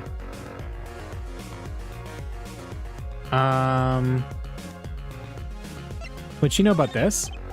Lamorar, I wanted to ask you about this. Do you know what this is? This is what? Mr. Latouche was carrying it. It's a replica of the thing he was after. He was after? You know, in his secret identity, as an undercover agent. So that's what he was doing. You mean you know what? Yes, I know. Of course. This must be a Borginian cocoon. Or rather, a convincing replica thereof. Why haven't I heard of a Borginian cocoon before? Why would he be carrying this around? Was it some kind of souvenir? I wonder... Do you have something to say about it? Yes. Well, they call it Borginian. It must only be found in Borginia. For certain, all in Borginia know of these. It's a cocoon, so do you get silk from it?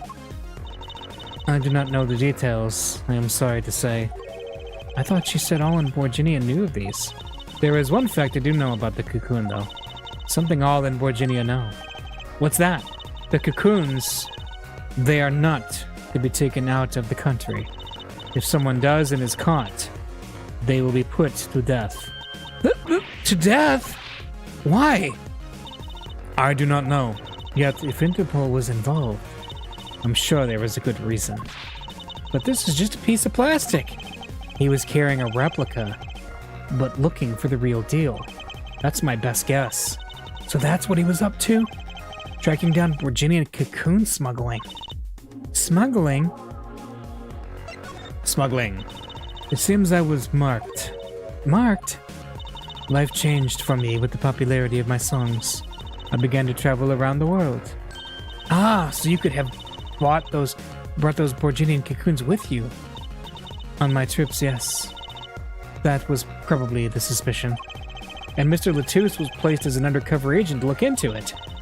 Borginia is a small, sheltered country. Not many of our people venture into the world outside. Is that why they suspected you? But Mr. Latouche wasn't a Borginian, was he? He was an Interpol agent, which means... What, Apollo? There must be some reason why Borginia doesn't want these cocoons getting out. Something scary enough to get Interpol involved. Huh? Like what? How could such a tiny ball of thread cause such a commotion? Cocoon smuggling. And Mr. Latouche had Lamorar marked. It couldn't be her. Huh? There's one other person I need to talk to. Thank you for talking to us, Lamorar. It was the least I could do. Actually, I have another request, if it is within my power. I need an interpreter. Someone who speaks Borginian. Apollo. Would you come with us if you're well enough? I see. Yes, of course. I shall accompany you. Huh? Where are we going? Come on, Trucy. We're about to get to the bottom of this. Yeah. July 9th, Detention Center. Visitors room. Machi, we came to talk to you about the case.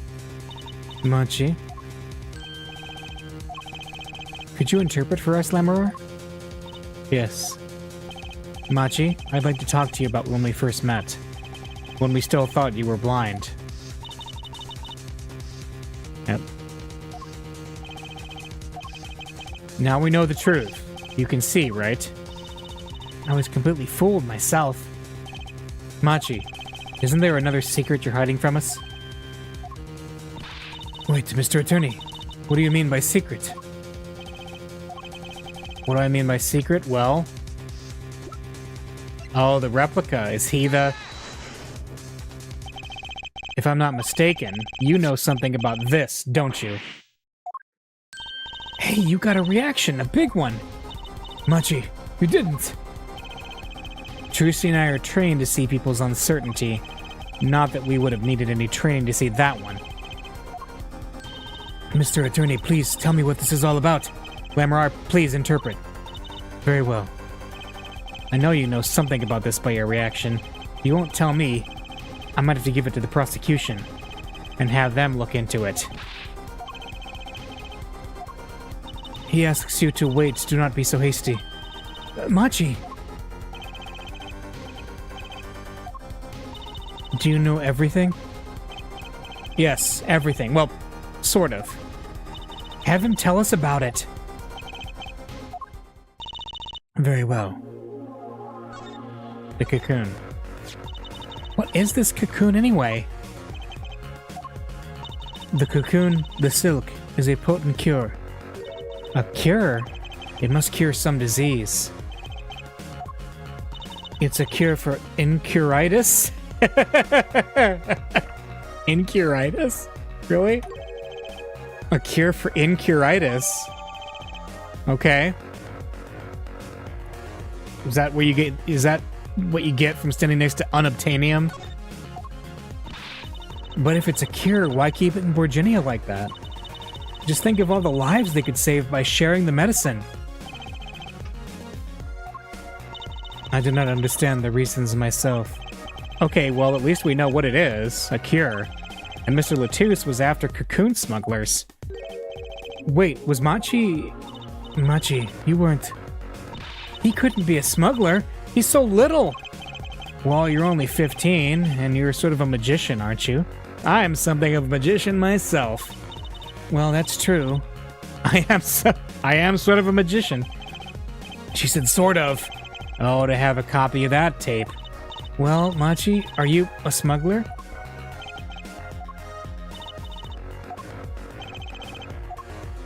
He won't tell me.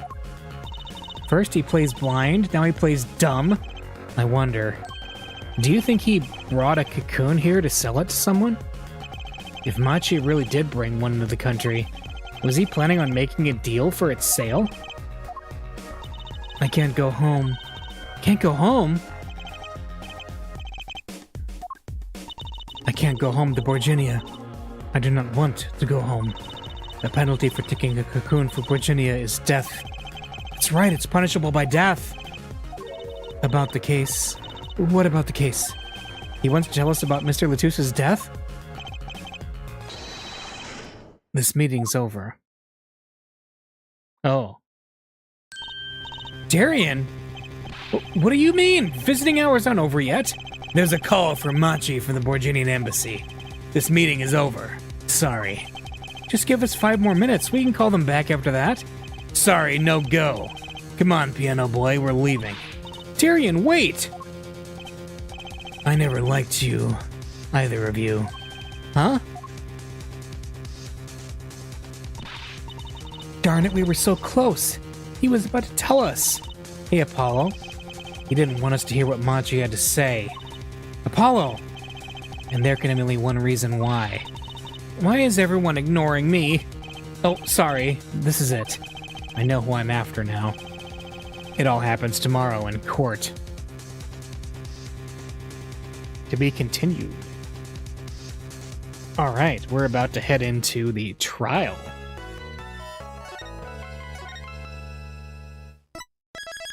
Okay, this is a quick break moment, and then we will be back for the trial day 2.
All right, let's do it. Continue to the next chapter. July 10th, 9:49 a.m. District Court, Defendant Lobby number 2. Well, this is it. Today's the day it all goes down. And then there was yesterday. Yep. Just in case you stopped the game and, like, didn't come back later, we already saw that. Yeah. Yep. So, Darian might in fact be the killer. And then he left with Lamorar, and we weren't able to get he left with Machi, and we weren't able to get key information out of him, even though he's our client and we should be able to talk to him. And I think I know why. Time to bring down a little justice. Eh? What was that? He is heard but unseen. Who's that talking? Oh. Valiant Grammari! I exclaimed as he walked into the door, normally. You aren't the witness today, are you, Uncle Valiant? Ha ha ha ha ha! A preposterous preposition. How could I stand upon the stand? Why, my secrets would be free for the plucking. I might even have to sign autographs. That is why I intend to remain hidden for the entire day. Oh, with vanishing magic? Indeed. I will jump upon an express train and express myself to the next town over. But before I go, a word of warning. Warning? What? A grand Grammari glamour resides at the root of all that has happened. Do not forget this truth. A glamour? A spell? A sorcery? A great illusion? Miss Trucy, though it pains me to part so, I need to get in line for a ticket. Farewell! And there he goes. He sure seemed happy about that illusion thing. Oh, big illusions are the bread and butter of a magician. You can't pull off a show without one. The big illusion is always a spectacle to remember. Usually it involves cutting up things like people or the Eiffel Tower, anything really. So he was talking about what he saw at the concert? Lamorar's disappearing act, and Prosecutor Gavin's exploding guitar. I wonder what he meant by it being at the root of all that's happened. Well, it's about time. Shall we go? Excuse me, sir. Yes? The scheduled starting time for the trial has been changed. The trial will not be commencing until 10:30 a.m. Sorry for the inconvenience. Huh? Did something happen? This is a first. It was by the judge's request. Some urgent personal business. Great. I bet he stayed up too late last night watching courtroom dramas. Apparently he's visiting the hospital again. The hospital? I believe it was mentioned that the Chief Justice's son is unwell. Apparently his condition worsened considerably this morning. The Chief Justice's son? Oh, that's right! Remember yesterday morning? The judge said he had to go visit him after the trial. There's an article about it here in the paper, if you care to read about it yourself.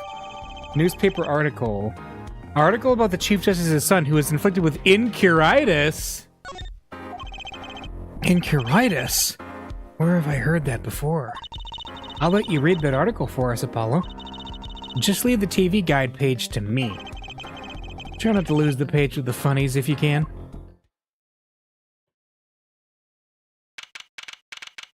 July 10th, 10:30 a.m. District Court, courtroom number 3.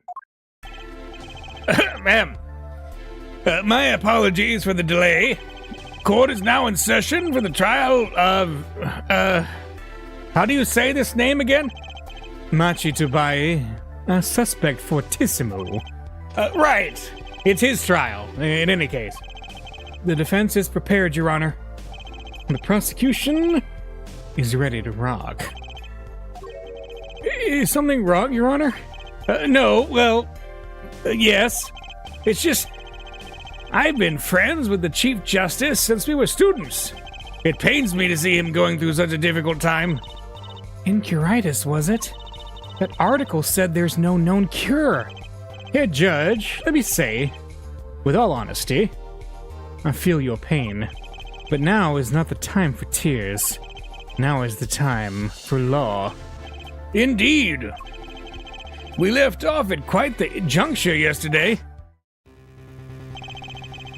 Right. The guy said that, yep. Darian said Romain Latouche was the Interpol agent. Yep.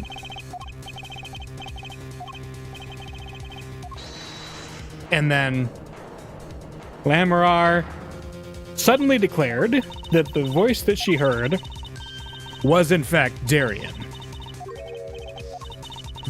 And then Darian was taken off the case, but then he showed up all of a sudden to interrupt our talking with Machi. Quite a sensational ending. Who would have thought Darian would guest star in the season cliffhanger as a suspect? I asked the prosecution to look into this matter. Please tell the court your findings. Darian Crescent is a member of my band, the Gaviners. He is also a detective, making the current charges serious indeed. Yet, after investigation, I have found no cause to alter our case or file new charges. And your reason is? Weren't you aware, Herr Forehead? He has an impeccable alibi. An alibi? Let us review the facts again, shall we? The concert held on the night of the shooting was in 3 sets. The Gaviners ripped up the stage during the first set. For the second set, our guest took center stage. The only performers appearing were myself, Lamorar, and Machi, along with the drummer and bassist, for a total of 5. The shooting in the dressing room, however, took place during the third set. Lamorar and the defendant, Machi Tobaye, had left the stage at that point, and the Gaviners were already rocking. This is when 2 shots rang out at the scene of the crime. Shots heard by Detective Emma Skye, mind you. And Apollo, you heard them too, right? I sure did. Furthermore, Lamorar herself witnessed the moment of the crime. Well, perhaps I should say she heard the moment of the crime, when she claims to have heard Mr. Latouche and Detective Crescent talking. But that's impossible! Detective Crescent was... Precisely. Detective Crescent was on stage getting his groove on, no less. Voila. A perfect alibi. Does the defense have anything to add to this? It's true. When I heard those gunshots, he must have been on stage. Still, there's something here that doesn't quite add up. It appears the defense has no objections. I believe we can safely say that Darian Crescent's alibi has been acknowledged. Which means that Lamorar was, sadly, mistaken. Her testimony cannot be true. Very well, of course, if we disregard her testimony, then I see no evidence keeping us from declaring a verdict. If indeed there are no objections. Uh-oh, Apollo. If he declares a verdict now... but Prosecutor Gavin's case is airtight. Lamorar might have been lying to protect Machi. How can I rely on her testimony? Wait, what about yesterday in the detention center? Right. He was starting to tell us something. About the case? What about the case? He wants to tell us about Mr. Latouche's death. Yeah, and that's before we got interrupted by Darian, who didn't want to hear about it, or he didn't want Machi to tell us.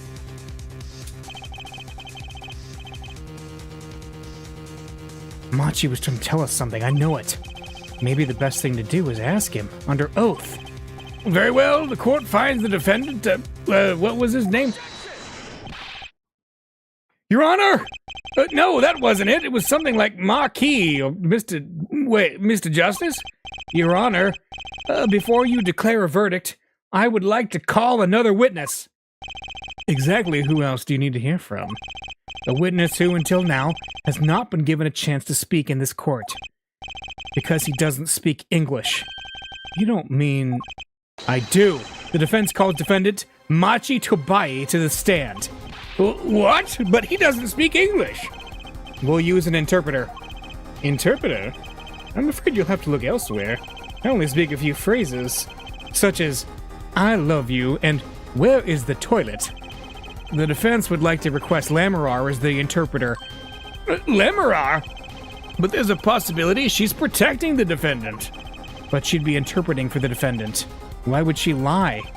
This is most unusual. Bravo, Herr Forehead. Herr Judge, the prosecution agrees with the defense's request. If Lamarar lies, I'll be able to tell. Even my limited knowledge of the language should be enough for that. Well, if both prosecution and defense are for this, I see little cause for refusal. Finally, some progress. Bailiff, please show the defendant and Lamarar to the witness stand. I suppose there's a first time for everything. Shall we proceed? Your name, to begin with. If you would, Lamarar. Yes.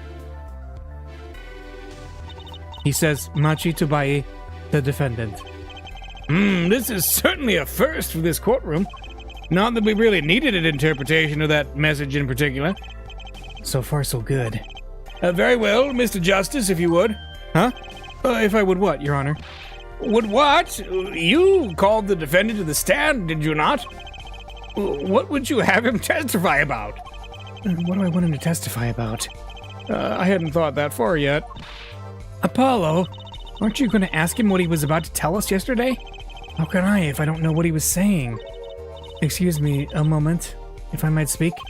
Yes, Lamarar. Just now, Machi said there's something about which he wishes to testify. Machi wants to testify about something? What could it be? What sort of testimony is he talking about? One moment, please. The suspense is killing me. What? What? Well, Lamarar? According to Machi, he has proof of his innocence. What? This is a surprise. Yahoo! Victory, Apollo! We did it! This is sounding too good to believe, and I know what that usually means. Well, if that's true, then this is vital testimony. Lamarar, Machi, please testify to the court. Very well.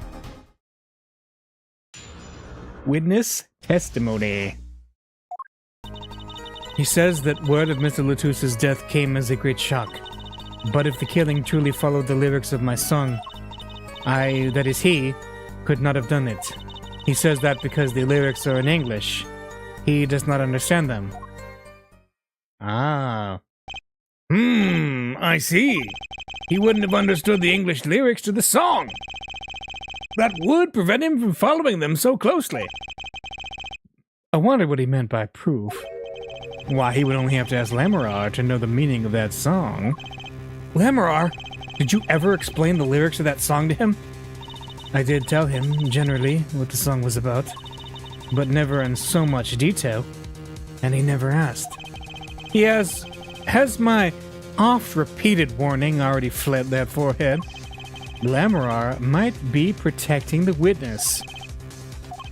Well, anyway, let's proceed with the cross-examination. Mr. Justice, if you would. Yes, Your Honor. Something's hidden in that testimony, I know it. I'll just have to trust my bracelet to tell me where. It worked yesterday. It'll work today. Okay.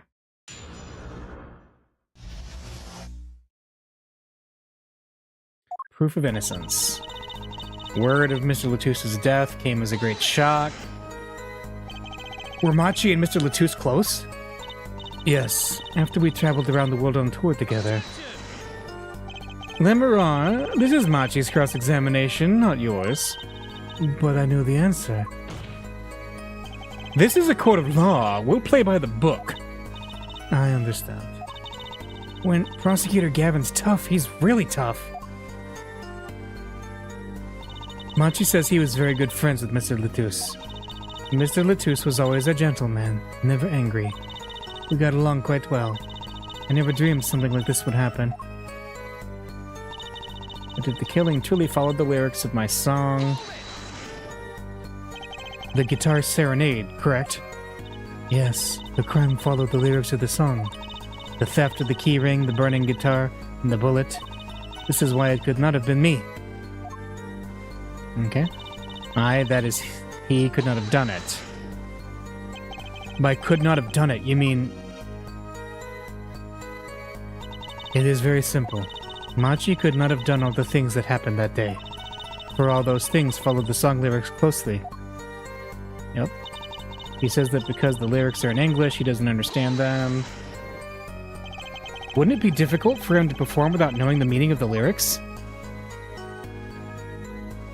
He did not know what the song was about. He did know what the song was about, its mood, shall we say. This was enough to play by. I told him it was a song about a guitar in love. It's not actually the guitar that's in love, strictly speaking. Oh, perhaps I misunderstood.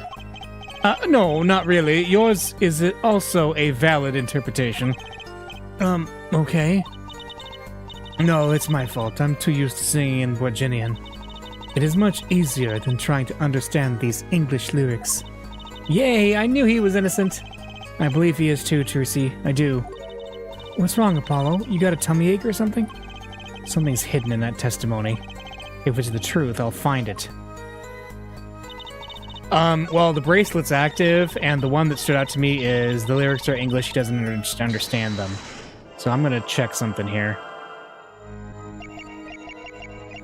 He says that because the lyrics are in English...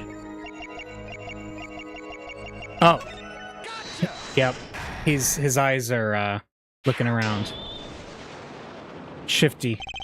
Machi, you can't fool my eyes. You glanced toward her the very moment Lemrar said the word English. Why? And don't bother interpreting that. He understands me. Machi, tell the truth. You can understand English, can't you? What are you saying? Of course he can't. Must he continue this charade? Mr. Justice, Machi says this. I know the word English. Huh? Before coming to this country, he heard me speaking English.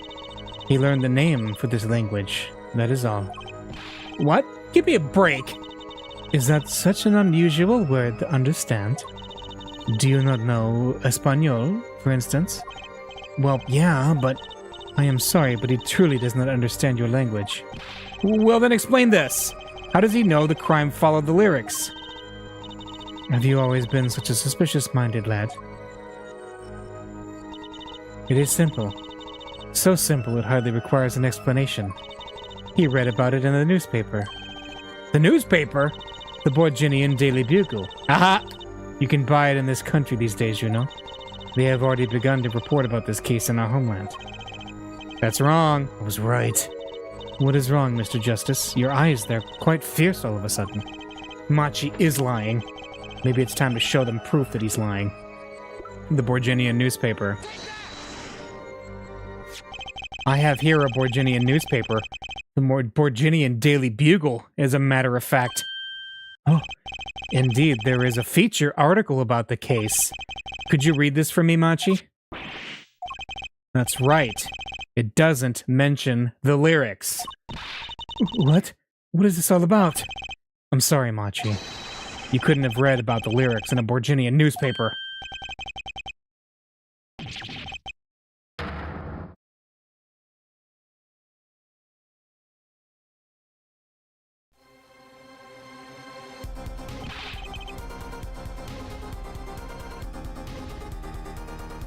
What does this mean? But I don't see how it's possible. I know. He must have heard the lyrics when the police were doing their questioning. Yes. Not possible. The subject of the lyrics was not brought up in police questioning. I read the full report myself. So the lyrics weren't in the newspaper, and the police didn't mention them. The only place you could have heard them was in this courtroom.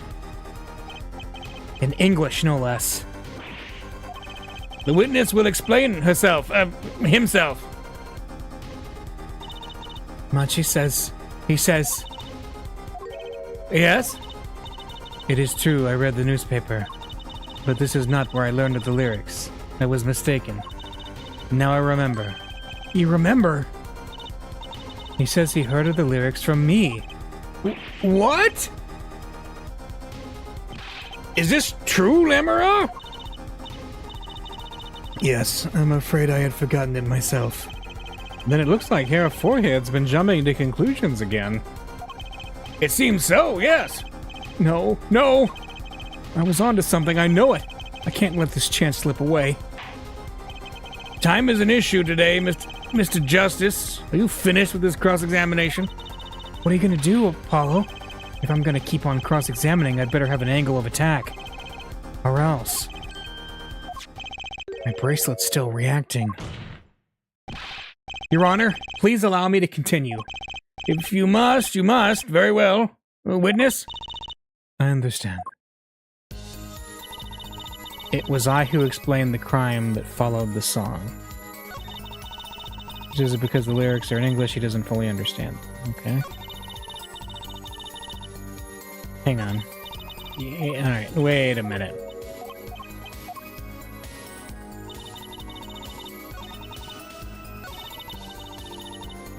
Hang on a second. I'm looking at her.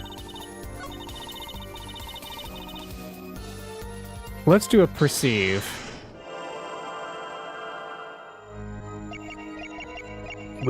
She's the one talking. It was I who explained that the crime followed the song. Here again.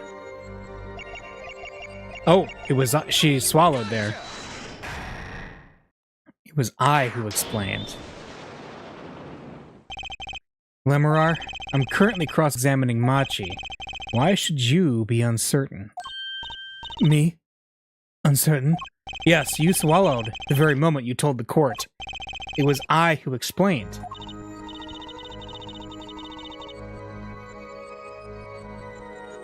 I see there is little point in trying to hide anything from you. Lemurar, are you indeed protecting someone?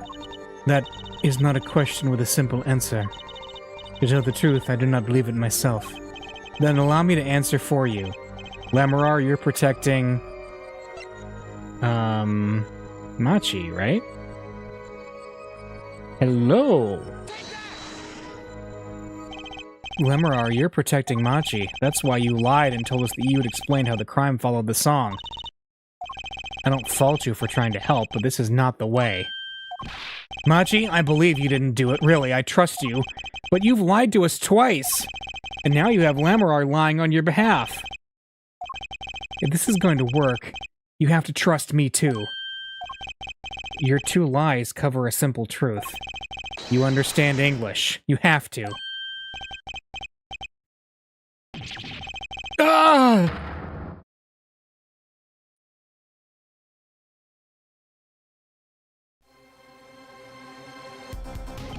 Witness, is this true? Do you understand English? Yes, a little only. What? First he could see, now he can talk. And you did not know about this, Lemurar? No, I did not. It is quite a surprise. How many secrets is this witness hiding? This is last. Machi, could you tell us what really happened? No shooting. I did no shooting. So you weren't in the dressing room when I heard those two gunshots, correct? Apparently, the answer to that question isn't simple either. I was in dressing room, behind desk, manager, he on floor. Which would be after the shooting, right? Then there is voice. Voice or voices? Was it you and Emma, Apollo? So when Machi went into the dressing room, Mr. Latouche had already been shot. And then we came to the door. Panel high up, I take off. Run away, run away. So it was you who escaped through that air vent. As the prosecution is upheld all along, no less. Your Honor, they said they didn't do it. Yep. The defendant has admitted to being at the scene. Might we take this as a confession? No, he's clearly denied that he did it. I no shooting. Manager on floor. Already on floor. The victim had already been shot, you say? I find that hard to believe. The defendant understood the song lyrics. He was at the scene of the crime. This can only mean one thing. He is the shooter. Does the defendant have anything to say to this? He's clammed up, Apollo. Then let's ask Mr. Justice. Will you require any further testimony from this witness? Is that it? Is there nothing else I can get him to testify about? Wait, no. Of course there is. The cocoon. The smuggling. The cure for incuritis. Yeah. And he won't say it. Yep. That cocoon has to have something to do with this. Machi, please, tell us the truth for your own sake. No more speak. Not to any of you. So much for your precious trust, Hair Forehead. Hey, you were the one who didn't believe him. Regardless, this brings us to an impasse. It does seem that the defense and defendant are at odds. I doubt we're likely to learn anything more of value should this continue. I see no other course but to declare a 5-minute recess. The defense will work things out with the defendant so that we might proceed. Oh boy.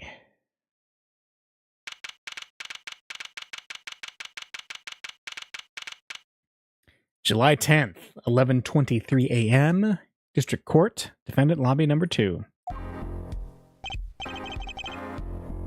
Why would you lie to your lawyer? Yes, I know, right? Apollo Eustace. That's justice. You better learn how to say it if you ever want to get some. Belief. I know shooting. Machi claims Mr. Latouche was already down on the ground when he entered the room. Maybe it was a trap, and he walked right into it. Suddenly, I hear revolver. Close. Very close. Then I hear a voice. You heard gunshots? Yes, it's true. I hear revolver, but only sound. Wait, you're saying you went into the dressing room and found Mr. Latouche already dead? And then you heard shots? If that's true, so you were at the scene of the crime when you heard those shots? And you escaped through the Vare vent? I know. Huh? What do you know? I know if opening vent, I can leave stage and backstage. So the vents went to both the stage and the backstage area. Is that what he means? Hey, he's right. Look, Apollo. Huh? Oh, yeah. But how did you know it was connected like that? Wait, I bet his father was the architect that designed the hall or something. I hear this from magician. Magician? Don't look at me. A magician, huh? Well, at least we're clear on one thing. Machi didn't shoot Mr. Latouche. Yeah, but what does that leave us with? We're supposed to say he went into the room to find the body, and then he heard the shots? That's one's gonna go over well in court. Not. Apollo, you're his defense. You're supposed to believe whatever he says, even lies. That's what Daddy always told me. I'll just pretend you misheard him every time. So, what do we do? You're sure you won't testify, Machi? No talking, no. Well, it was worth a shot. Cocoon. Yeah, I can't go home. Right, because he said, because it's, stealing the cocoon is a death sentence. If one takes it from Virginia and then tries to return. Of course, he's scared. Oh well, I guess we'll just have to try a different approach. That's the spirit, Apollo. So, what's your plan? If Machi won't testify about it, we'll have to get someone else to testify. Someone else? I think we're out of time. Let's get back in there. Right. July 10th, 11:28 a.m., District Court, courtroom number 3. Court is now back in session. Mr. Justice, Have you sorted things out with the defendant? Yes, Your Honor. We had a good talk. Very well. So, will he testify? Your Honor, the defendant will not testify. What? Shame. And here I thought this was your big chance to turn the case around. Actually, it is. The defense would like to approach this case from a different angle, Your Honor. A different angle? If Machi won't testify, then I know who will. I would like to cross-examine the witness in this case, Lamorar. Lamorar? What are you up to now? I thought we determined yesterday that Lamorar's testimony was insubstantial. There's nothing you can... Lamorar was taken to the hospital yesterday with injuries. What happened? She was assaulted, Your Honor. Assaulted? Someone wanted Lamorar dead. Thankfully, she was able to save herself. What? I've heard no such report. Prosecutor Gavin. Huh? Why would anyone be out to kill Lamorar? Can you think of a reason? Well, think of how she is known in our country. A singer from overseas who doesn't speak English, yes? Yet someone tried to keep her mouth shut. Who could that have been? You don't think... I do. It was the same person who shot Mr. Latouche. The killer was afraid of her. Afraid of what she might say. The defense believes that something was hidden in her testimony yesterday. Something the killer doesn't want getting out. So, am I to understand that this is what you're saying? Namely, that there is a nugget of truth in Lamorar's testimony. A nugget we have yet to uncover. Exactly. If Lamorar was attacked, this has serious implications. Very well.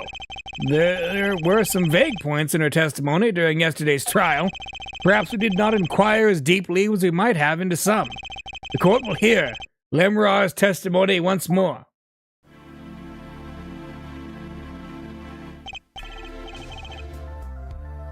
Lamorar, I must apologize. We must ask you to stand again and speak. You need not apologize. I know that Machi is innocent, and I will do all that I can until the court realizes this. Let's review your testimony from yesterday. You told us you heard 2 gunshots and the shooter's voice through the window, and that the voice belonged to Darien Crescent, yes? That is correct. At which point I proved she could not be correct. She couldn't have heard any of those things. The small window at the scene was closed, and was found to be quite soundproof. You have nothing to say to that, Mr. Justice? I don't know exactly what yet, but I do know there's something there. There is, it seems, much you do not know. And yet it is my duty to hear him out. Perhaps the witness would be so kind as to testify once more to the court. Of course, Your Honor. Okay. What I heard. I was on my way from the stage to the backstage exit. That's when I heard them. Mr. Latouche and the detective. I heard the faint sound of a gunshot and stopped. Then I heard another gunshot. There was the smell of gunpowder. I knew I must tell someone, but I was in a hurry. So I kept moving past the small window. Pretty much the same as yesterday's testimony. I am sorry. I am not used to speaking much in this language. Perhaps my descriptions are lacking in some way. Yet, everything I've said here is the truth. Then it is my distinct displeasure to say this. What you have said to have happened is impossible. Do I have to repeat myself? Lamorar was attacked because of this testimony. What, Trucy? Apollo, you know, for a moment there, you were pretty cool. Maybe I do better when I don't try to think ahead. Very well, Mr. Justice. Perhaps you could coolly cross-examine the witness? You're very cool, Mr. Justice. A righteous dude. I was on my way from the stage to the backstage exit. Okay. Is something wrong? I know I said hold it, but she's saying the same thing she said before. Mr. Justice? Sorry, it's nothing. Please continue with your testimony. Now I know what they mean about the reckless youth these days. The one in red over there is a shining example, Herr Judge. You're the last person who should be pointing fingers, Mr. Rockstar. That's when I heard Mr. Latouche and the detective. Darian Crescent? I did not know his name at the time. But yes, it was him. The one who took the stand yesterday. How many times do I need to remind you that that is impossible? There is no way you could have heard him. Because the window at the scene was closed? Is that why? Of course. Apollo, if we keep asking the same questions as yesterday, we won't get anywhere. She's right. Maybe there's a different angle I can try. What were they talking about? Lamarar, do you by any chance remember what they were saying to each other? If so, please tell us. I have given it much reflection, but I was afraid of this. She doesn't remember. I only heard one phrase clearly. A whole phrase? You remember something that was said? Why didn't you say anything yesterday? Though my memory is clear, I was afraid to speak. You see, I don't understand what was said. This could be it, the clue I've been waiting for. Well, what did he say? It was the other man speaking, not Mr. Latouche. Shooter, then? Darian Crescent. Well, what did he say? It's over. Press the switch, now. Switch? And the shooter said this to the victim, Mr. Latouche? I thought it quite strange myself afterward. It is a mystery. What could it possibly mean? Mr. Justice, you care to shed some light on this? I mean, sure, I'd be delighted. It's very vital. Maybe we could add that to the testimony. Maybe, Apollo? In the small window, I heard a voice say, press the switch. Now, could we...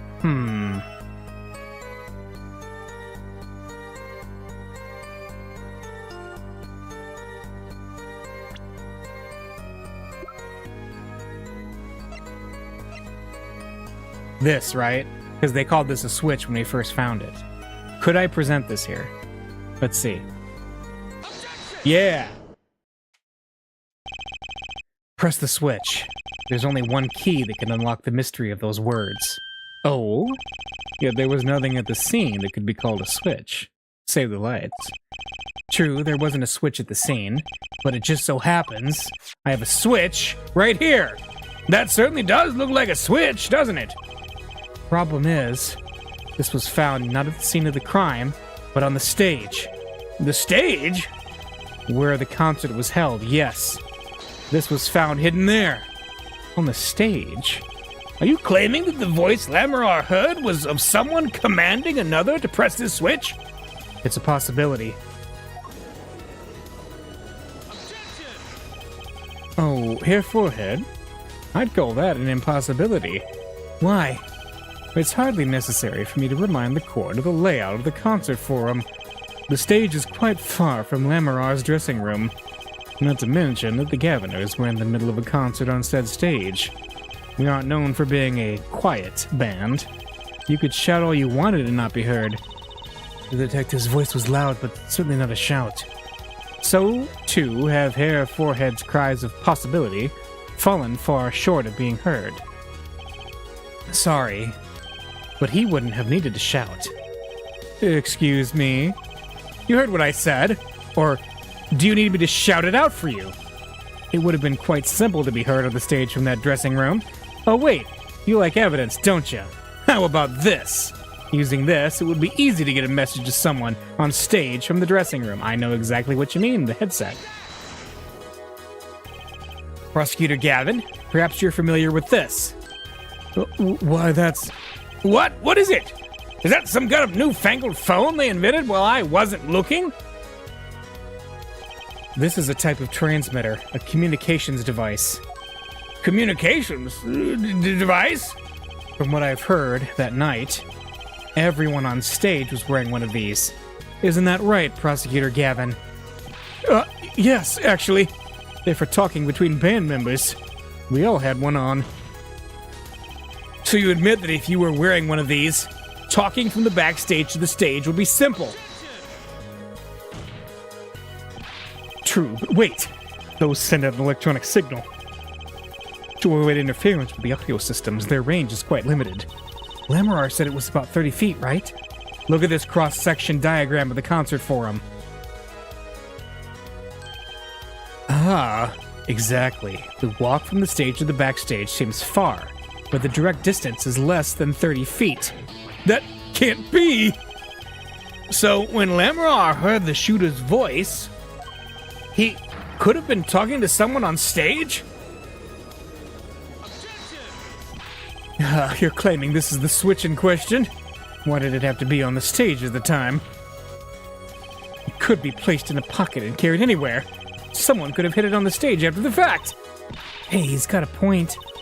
How do we know where it was when she heard the voice? And the shooter said press the switch. Well, I guess we don't. An unfortunate situation. I'm afraid until we know where this switch was, there's little point in debating it. I was sure this was the way to go with this. What is this switch, anyway? We don't even know that basic fact. Yes, we do. Wait a second. I do know what this switch is. And if you follow that train of logic to its incredible conclusion, it ends up in proof that completely changes this case. What's up, Apollo? Apollo? We know about this switch, right? We know what it is. Yeah? Well, think of when it was used that day. Think of what happened. Well, Mr. Justice, if you have no further information to share concerning this switch... Your Honor? Yes, Mr. Justice. I've been remiss in not telling the court this before. I know what this switch is. Oh, are we updated autopsy reporting Gavin now? Well, it seems the defense is set upon linking this switch to the case. Let's see your evidence of the link. What evidence do you have to explain what this switch is? The igniter. Prosecutor Gavin, you remember this. Oh, that's that. The what? Is it another one of those newfangled phones? This is an igniter. What phone looks like this? Igniter? You mean it's a lighter? Yes, actually. You aren't saying the switch is a remote. I am. This is a remote trigger for an igniter. What? Look, I'll show you. Yow, yow, yow, yow! That Mr. Justice, you will cease and desist from burning down this courtroom. Sorry, that was a bit more fire than I'd expected. If my whiskers had caught on fire... Prosecutor Gavin, let me repeat myself. This switch is a remote igniter trigger. Doesn't that suggest something to you? You're talking about what happened to me, aren't you? Ah! Exactly. That night at the concert, there was one unusual burst of flame. When your guitar caught fire in the middle of your performance. Wasn't that part of the stage show, though? Prosecutor Gavin was entirely unaware such a thing had been planned, and the guitar that burned was a valuable keepsake. That's right! He got it in Virginia from Lamarar. He said the sound was amazing, before it burned, of course. Now it just kind of smokes. The better the guitar, the brighter it burns. Hair forehead? Yes? Don't tell me you're trying to tie these two things together. Those being the shooter's voice, heard by Lamarar, and the guitar suddenly catching on fire. I am. It's really simple when you think about it. Mr. Latouche and the shooter were at the crime scene. The shooter was wearing a headset. He ordered someone on stage to press the switch. The switch was pressed, and the guitar caught fire. Well, that does seem to make sense. The only problem is, wait a minute, I see where Gavin's going with this, because there's a chronological error here. Because the switch was pressed in the middle of the guitar serenade. The actual murder happened during Guilty Love, which was after the guitar serenade. Though something about it is bugging me. I can't quite put my finger on it. Really? It seems pretty simple to me. Hair forehead. Don't destroy what little respect I have for you. I was expecting something a little more sensible. I guess I was wrong. What's this all about, Prosecutor Gavin? His simple story makes no sense. Think. That night, my guitar caught fire, yes. The cause may have been this, indeed. However, the guitar caught fire during the second set. Ah, that's right, of course. Right. The guitar caught fire during Lamorar's song. Indeed, yet the shooting happened during the third set. The two are utterly unrelated. Yes, that must have been what was bugging me. The whole premise for this is faulty. See? His story makes no sense. Are you sure about that? What exactly do you mean, Mr. Justice? Maybe it's not the premise for my explanation of the switch that's at fault. Maybe it's our premise for the entire case so far. What premise is this, specifically? I'm glad you asked. I'm saying that maybe the killing didn't take place in the third act. What's this? Well, Detective Emma Sky heard shots and found the body. All of this happened in the third act. Gunshots rang out, and according to this testimony, Machi was in that dressing room at the time. Where are you going with this, Mr. Justice? Stay with me, Your Honor. He also told us this in his testimony, namely, that the victim had already been shot. We all heard gunshots, but no one saw the shooting. This is insane. Just before the shooting took place, the shooter was heard on his headset, telling someone to press the switch. The next moment, Prosecutor Gavin's guitar burst into flame. We know that a remote-triggered igniter was inside the guitar. From all these facts, we can draw only one conclusion. The crime did not take place during the third act, but during the ballad performance, the second act. What? Order! But that goes against the evidence! What does, Your Honor? This crime was carried out according to the lyrics of the song, yes? Hey, he's right, look. The bullet is supposed to come after the fire. You're thinking about it the wrong way. Huh? Look, why would the shooter craft the events of the day to follow the lyrics anyway? It's an awful lot of trouble to go through, with little merit for the person doing it. Well, I'm sure whoever it was had some reason. Yes, they did. A reason that made it advantageous to follow the lyrics. You're saying the order was reversed on purpose? Reversed, Prosecutor Gavin? If the criminal followed the lyrics strictly, then yes, the shooting would have had to come after the guitar burst into flame. Yet, Forehead has raised another possibility. He's claiming that the bullet came not after, but just before the fire. Couldn't have put it better myself. We were only meant to think that the shooting came after the guitar burst into flame. That was the criminal's objective. The crime followed the lyrics to a point, but that was the ruse. Why else would the killer risk discovery by moving the body? That was the final touch to make us think he'd follow the lyrics the whole way. Order! That would explain this most unusual situation. It does. The killer changed the order of events to create himself an alibi. In other words, the killer was someone who had an alibi for the third set, but not the second. I was hoping it wouldn't come to this, but sadly, it has. Let me tell you why your little fairy tale makes no sense at all. Oh, it sounds good, I'll give you that. You've given us a reason why the killer bothered following the lyrics of my song. But I question your logic, for it's flawed from the very beginning. Flawed? Yes. A contradiction, Herr Forehead. One I have pointed out several times, no less. At the time of the crime, the small window at the scene was closed. How could Lamorar have heard a voice through it? Oh.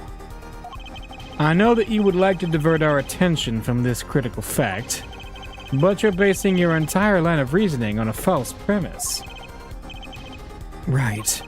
Lamorar's testimony is my entire case. That voice she heard, the shooter's voice. What if she couldn't hear it, Apollo? Look, what do we have? A man saying press the switch? And near the crime scene, we have a switch, which acts as a remote trigger for an igniter. And last but not least, Prosecutor Gavin's flaming guitar. It can't all be coincidence, but how do I make it work? I see a more direct line of questioning is required. When the crime scene was investigated, immediately after the crime, that window was closed. Care to tell us how Lamorar heard the voice? A key point to be sure, Mr. Justice.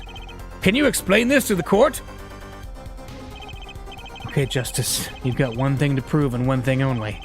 Lamorar heard a voice, and she heard it during the second set. Think, how was Lamorar able to hear the voice? She has defined hearing. She was somewhere else, or the window was open. She was somewhere else. When we investigated the scene, the window was closed. The shooter had no reason to close it, had it been open either, meaning it was impossible to hear the voice through that window. It's good to hear you making sense again. For a moment, I was afraid you might be a Borginian too. As I was saying, Lamorar could not hear the voice through that window, so there can be only one explanation. She heard the voice from another location entirely. What's this? You do amuse me so. And here I thought you and good sense were back on speaking terms. Now, I'm afraid you and good sense speak two entirely different languages. Shall I interpret for you, Herr Forehead?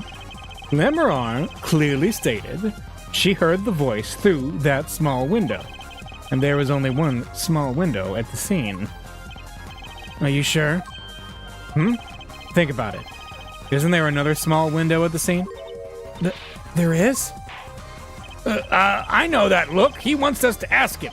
Very well. You claim Lamorar heard the voice from another location. Mr. Justice, show us where this location was. Lamorar heard the voice from here. Is it that? The grate? Hang on, let me make sure I'm not missing anything.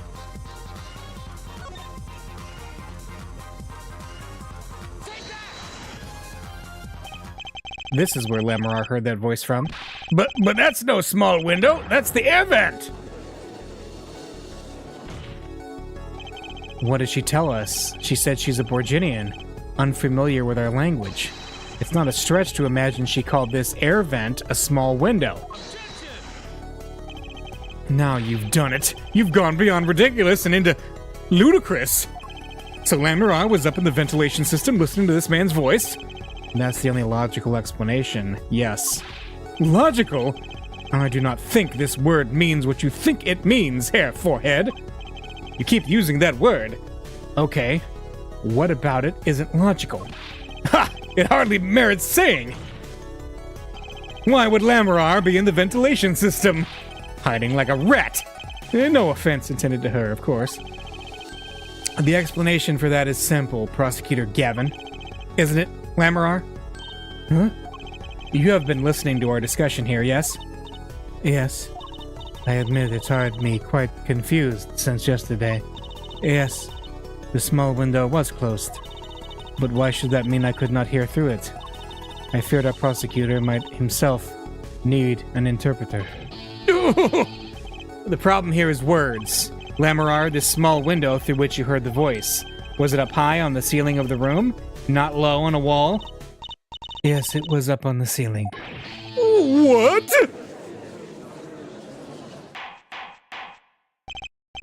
Order! Order! I will have order!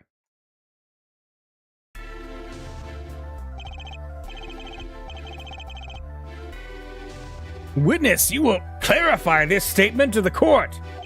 Are you, in fact, saying that you were up above the ceiling of the room? And that's where you heard the moment of the crime? Yes, in fact, I was. I am sorry. I never imagined it would become such an important point. Yes, well, why the heck were you up there? I believe it's time for another testimony. I'm not sure I can't. May I remind you this is a murder trial? We will hear your testimony. Tell us why you witnessed the crime from above the ceiling of that room. Please. Well, it looks like I'm on the right track. Witness testimony. Above the ceiling. Yes, I was above the ceiling when I heard the voice. I had heard there was a small window there before. It was in the middle of my performance. I had no time to report what I'd heard. As to why it was there, I cannot say. I am bound to secrecy on this matter. It was when she was going across the stage. Bound to secrecy? In my line of work, one has many obligations to uphold. But you say you were in the middle of your performance, so this did happen during the second set. I did not witness the crime, you must understand. I only know what I heard. Yes, but you must tell us what you were doing in detail. That's what the cross-examination is for, yeah, Hair Forehead? Our mission in this court is to discern the truth. No obligation, no binding pact may hinder that mission. Very well. Mr. Justice, you may begin the cross-examination. What are you going to do, Apollo? I'm going to find out the truth. She was up above that ceiling for a reason. I just have to get it out of her. Yep. All right. Above the ceiling. You know what? Hang on a second. It was above the... I had heard there was a small window. I had no time to report. As to why I was there, I cannot say. Hang on.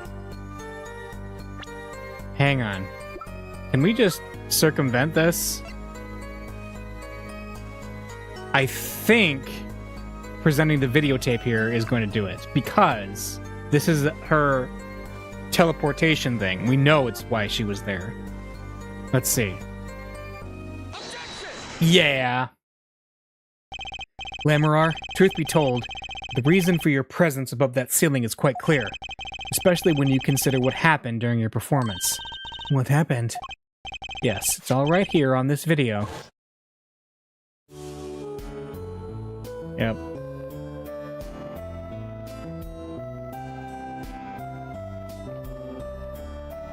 And here we go.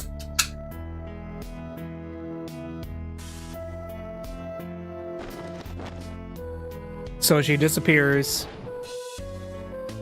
and she has to quickly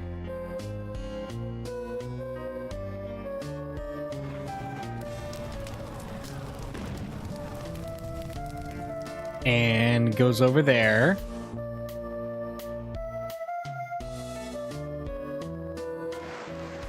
And there she is. Yep.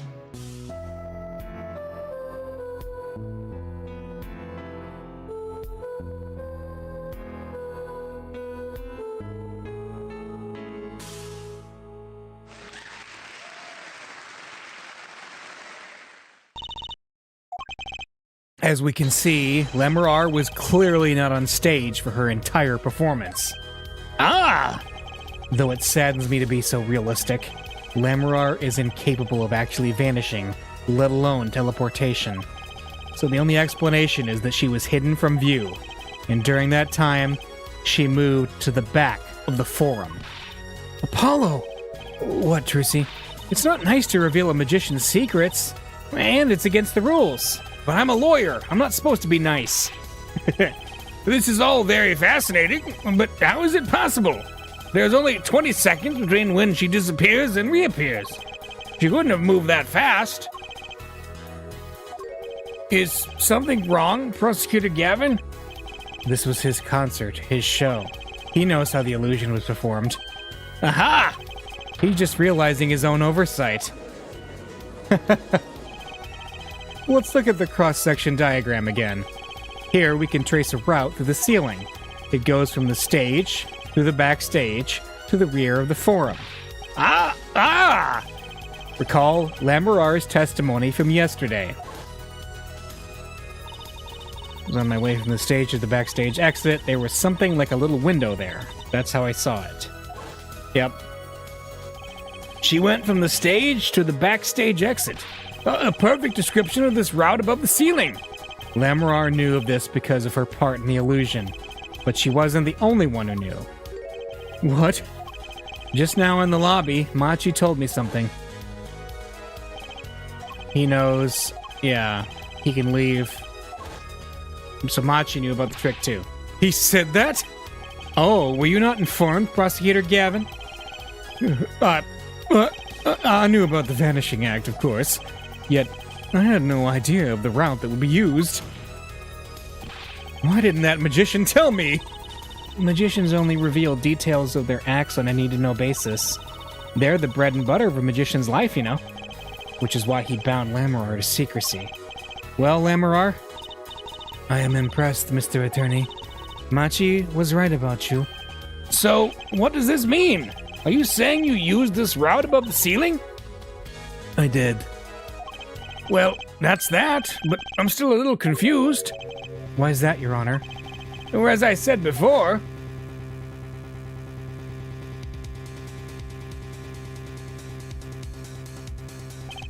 there was very little time between when she disappeared and when she reappeared.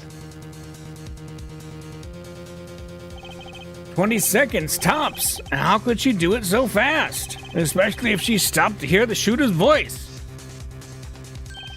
That's a good question. Can the witness explain this to the court? I cannot. Very well, Mr. Justice. Yes? It's all up to you. Do your thing. What thing, Your Honor? Do you need to explain how Lamorar was able to teleport like she did? Or I'm throwing your case out with the bathwater. Why do I get picked on? It's Lamorar who isn't going along with the program here. As I've stated before, I am not at liberty to speak of the illusion that night in detail. Then you'll just have to tell us what you can. We'll hear your testimony on this. Mr. Justice, it will be your job to wring the truth out of her. Yes, if you would, please. Right. I feel like a student before finals. Good luck, Apollo. All right. Witness testimony again. The big illusion. I followed the route exactly as I was instructed. There is an emergency exit in the backstage, where a stagehand waited. From there, one can enter the forum on the opposite side from the stage. The plan was for me to move there in 2 minutes. I was on my way when I heard the voice. 2 minutes, you say? The mystery deepens. I suppose it was too much to hope that the judge would come up with something. As does my curiosity. Take it away, Mr. Justice. Right, Your Honor. All I have to do is find a contradiction between what Lamorar is saying and what we can see plainly in the video. I figured it out already. I am a magician, after all. Well, tell me. Not a chance. I can't reveal another magician's secrets. Come on. Hey, you're supposed to be on my side here. Alright, so what do we got going on here? Okay.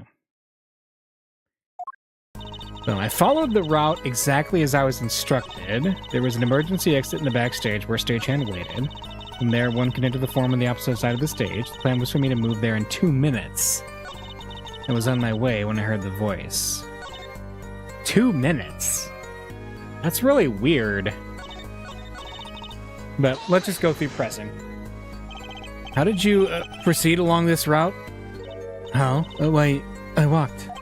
But you arrived behind the forum much too fast to have been walking. Tell the truth, Lamorar. You rode some kind of vehicle. What? A vehicle? What vehicle? What a novel idea. I like it. Hey, that's not a bad guess. Wrong, but not bad. Yes, laugh with the dumb attorney. I don't mind. I'm sorry. But the girl is right. That vent was much too small for vehicles. It was a tight fit. Even I had to crouch as I walked. I couldn't imagine a vehicle that would fit in such a small space. If it wasn't a vehicle, what was it? You had me going for a while there, Mr. Justice. Too bad. Ready for the next punt? Why do I feel like I'm on some kind of quiz show? There's an emergency exit where a stagehand waited. Did everyone on the concert staff know about the trick? Not all. Only a few that were needed to help. See? Like I said, it's on a need-to-know basis. So not many people knew about the trick. What were these stagehands required to do? One needed to open the emergency exit. The door to the stairs is locked, but once through there... From there, one can enter the forum on the opposite side from the stage. Okay? So when you came back out, you were behind the audience? Yes, that is how it worked. Not a bad show, if I do say so myself. That's Uncle Valent for you, the old grammar I touch. But on the video, you were only gone for 20 seconds. How is that possible? That's the part I don't get either. Yes, it would be hard to go so far in only 20 seconds. The plan was for me to move there in 2 minutes, which is crazy. 2 minutes? Yes, it can be done in 1 minute if you are running. Running? In that cramped, dark tunnel above the ceiling? Mr. Attorney, have you forgotten? Dark or lit, it makes no difference to me. That's true, but... So you're saying that on the night of the concert you made the trip in 2 minutes? Yes, though I nearly didn't make it in time. You see, I stopped halfway. Lamorar disappears on the video for 20 seconds. But she says she made the trip in 2 minutes. How? If you want my professional opinion, I'll bet the answer is right there in that video. Well, Mr. Justice, perhaps you have some evidence for us? Something that can explain the discrepancy between the video and her testimony? Evidence explaining the discrepancy. Here, can we... Hang on. Let's see. So there she is. This is the part where it happens.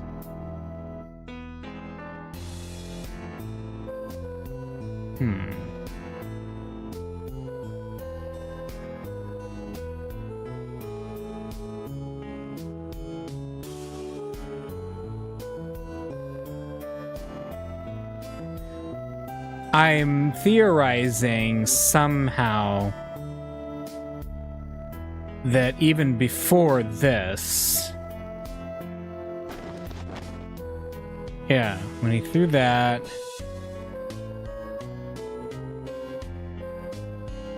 Because then she shows up over there.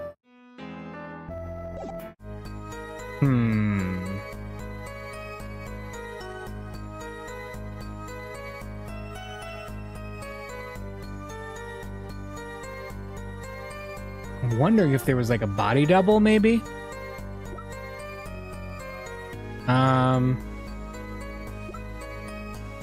Evidence that explains the discrepancy. Oh! The brooch! How did that get there? That must be the evidence. There's one piece of evidence that explains the discrepancy between video and testimony. It's gotta be the brooch. Because the brooch dropped out of that vent. She stopped. Lamorar, do you happen to remember this brooch? Aha! The brooch! We saw that yesterday, did we not? It was found at the scene, Your Honor. You're bringing this up now? Why? I'm glad we had already determined when that was dropped. So did I, but we hadn't. Take another look at the video.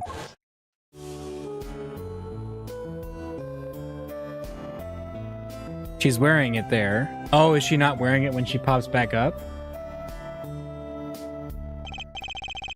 Here you can see she's wearing the brooch. So she is. Let's look at it a bit later. And she's not when she goes back over there.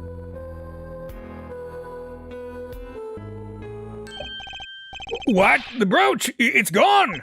What? Yes. The brooch disappeared in the short space of 20 seconds. And it takes a full minute to run from the stage to the backstage. Which means there can be only one explanation. The Lamorar we see before the Vanishing Act and the Lamorar we see after are two different people. What? The brooch was found on the floor of the crime scene. And not just on the floor, but on the floor directly beneath the air vent. Lamorar, tell me, did you drop the brooch on your way from the stage to the backstage at the very moment you witnessed the crime? Yes, I think I did. Whatever, Prosecutor Gavin. From your expression, I gather you had no idea this was the case here, Judge. I, of course, knew about it. What? But don't get me wrong, I wasn't hiding it. It just never occurred to me that the switch and the shooting took place at the same time. So, I was right? There was a switch? There was. Just before the stage's tower rose, Lamorar was replaced. While we're on the subject, who was this replacement, Lamorar? Why, the man behind the illusion, Valiant Grammar. It was Grammar. That's quite the illusion, but I still don't get one thing. Yes. The switch happened before the tower rose, correct? So you weren't on the stage. That's right. But this fake Lamorar is still singing? And she's pretty good. That's true. Come on, Apollo, that's an easy one. We were just playing a recording. The Gaviners aren't some kind of air guitar band, Frontline. Oh, you mean I'm wrong? When we play a show live, we play live. No recordings. Perhaps you can explain, Lamorar? Very well.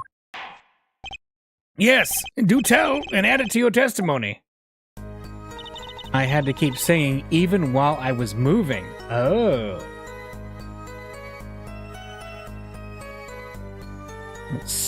Ooh. You were singing? Yes. Mr. Gavin expressed a dislike for recordings. So I used this. Wait, so you were singing the whole time? Even when you were crawling above the ceiling toward the backstage? Why should it matter where I sing? Whenever I go is the same darkness. But if you were singing while you were walking... That's right, wouldn't the shooter and the victim have heard? She was singing right over their heads, after all. That is right. Are you sure? You'd have to be pretty hard of hearing to miss someone singing in the ceiling. Once again, we come back to the state of the scene of the crime. What state? I know what he means. That old speaker, Apollo. The speaker? That speaker was blaring at the time of the murder. Yep, the monitoring speaker. Yep. Satisfied? That dressing room was fitted with a large speaker playing a direct feed from the stage. At my request, actually. So Lamorar singing in the ceiling? Sounded just like Lamorar singing over the speaker. Ingenious! Her voice was hidden by her voice! Lamorar, I've just remembered something. Do tell! When I heard the noise, the gunshots, yes, it startled me, so I stopped singing. What? I forgot the words I was supposed to sing. The song stopped? Thankfully, it was the very beginning of the second verse, so not many would notice. Forehead, that mixing board I lent you, where is it? The mixing... Huh? That machine, Apollo, the one that breaks music into tracks. Oh, this. I'd completely forgotten about it. Let's take a listen. Okay.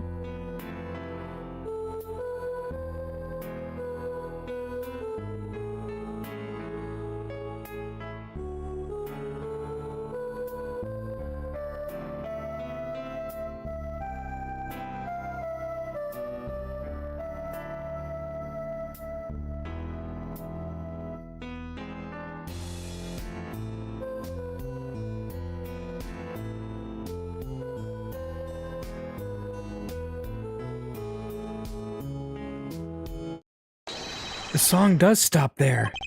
It does? I must have missed it. Look at the lyric sheet. At the top of the second verse. See where it says pleasure, pleasure? Now listen again. See, when you stole away the keys.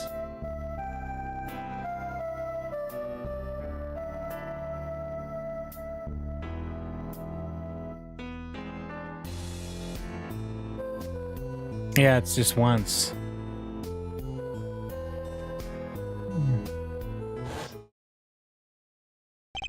This is evidence indeed. I believe we are guilty of making a terrible mistake. The crime didn't happen during the third set.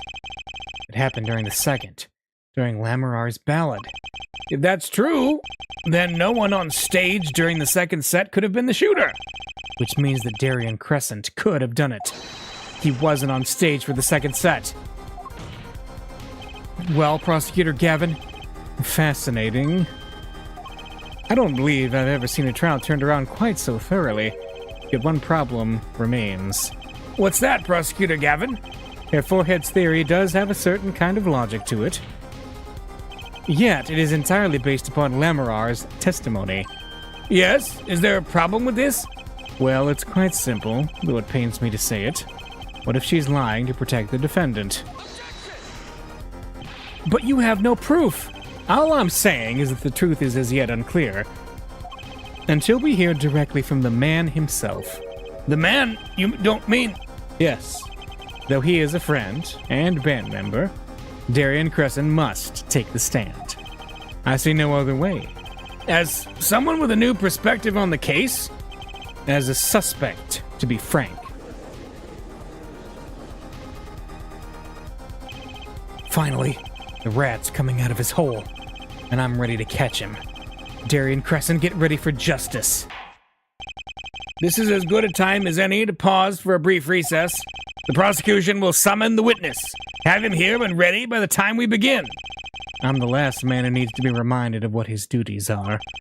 Very well. Court is adjourned for a 15-minute recess. To be continued. Okay, and that is going to be our stopping point for tonight. And next time, we are going to wrap up Turnabout Serenade. And this is the third case, so next time we're going to get into the fourth and final case of Apollo Justice Ace Attorney, which is going to get us into the next game in the series, which is Phoenix Wright Ace Attorney Dual Destinies. But that's not going to be for a while. So anyway, we will see you next week. Bye.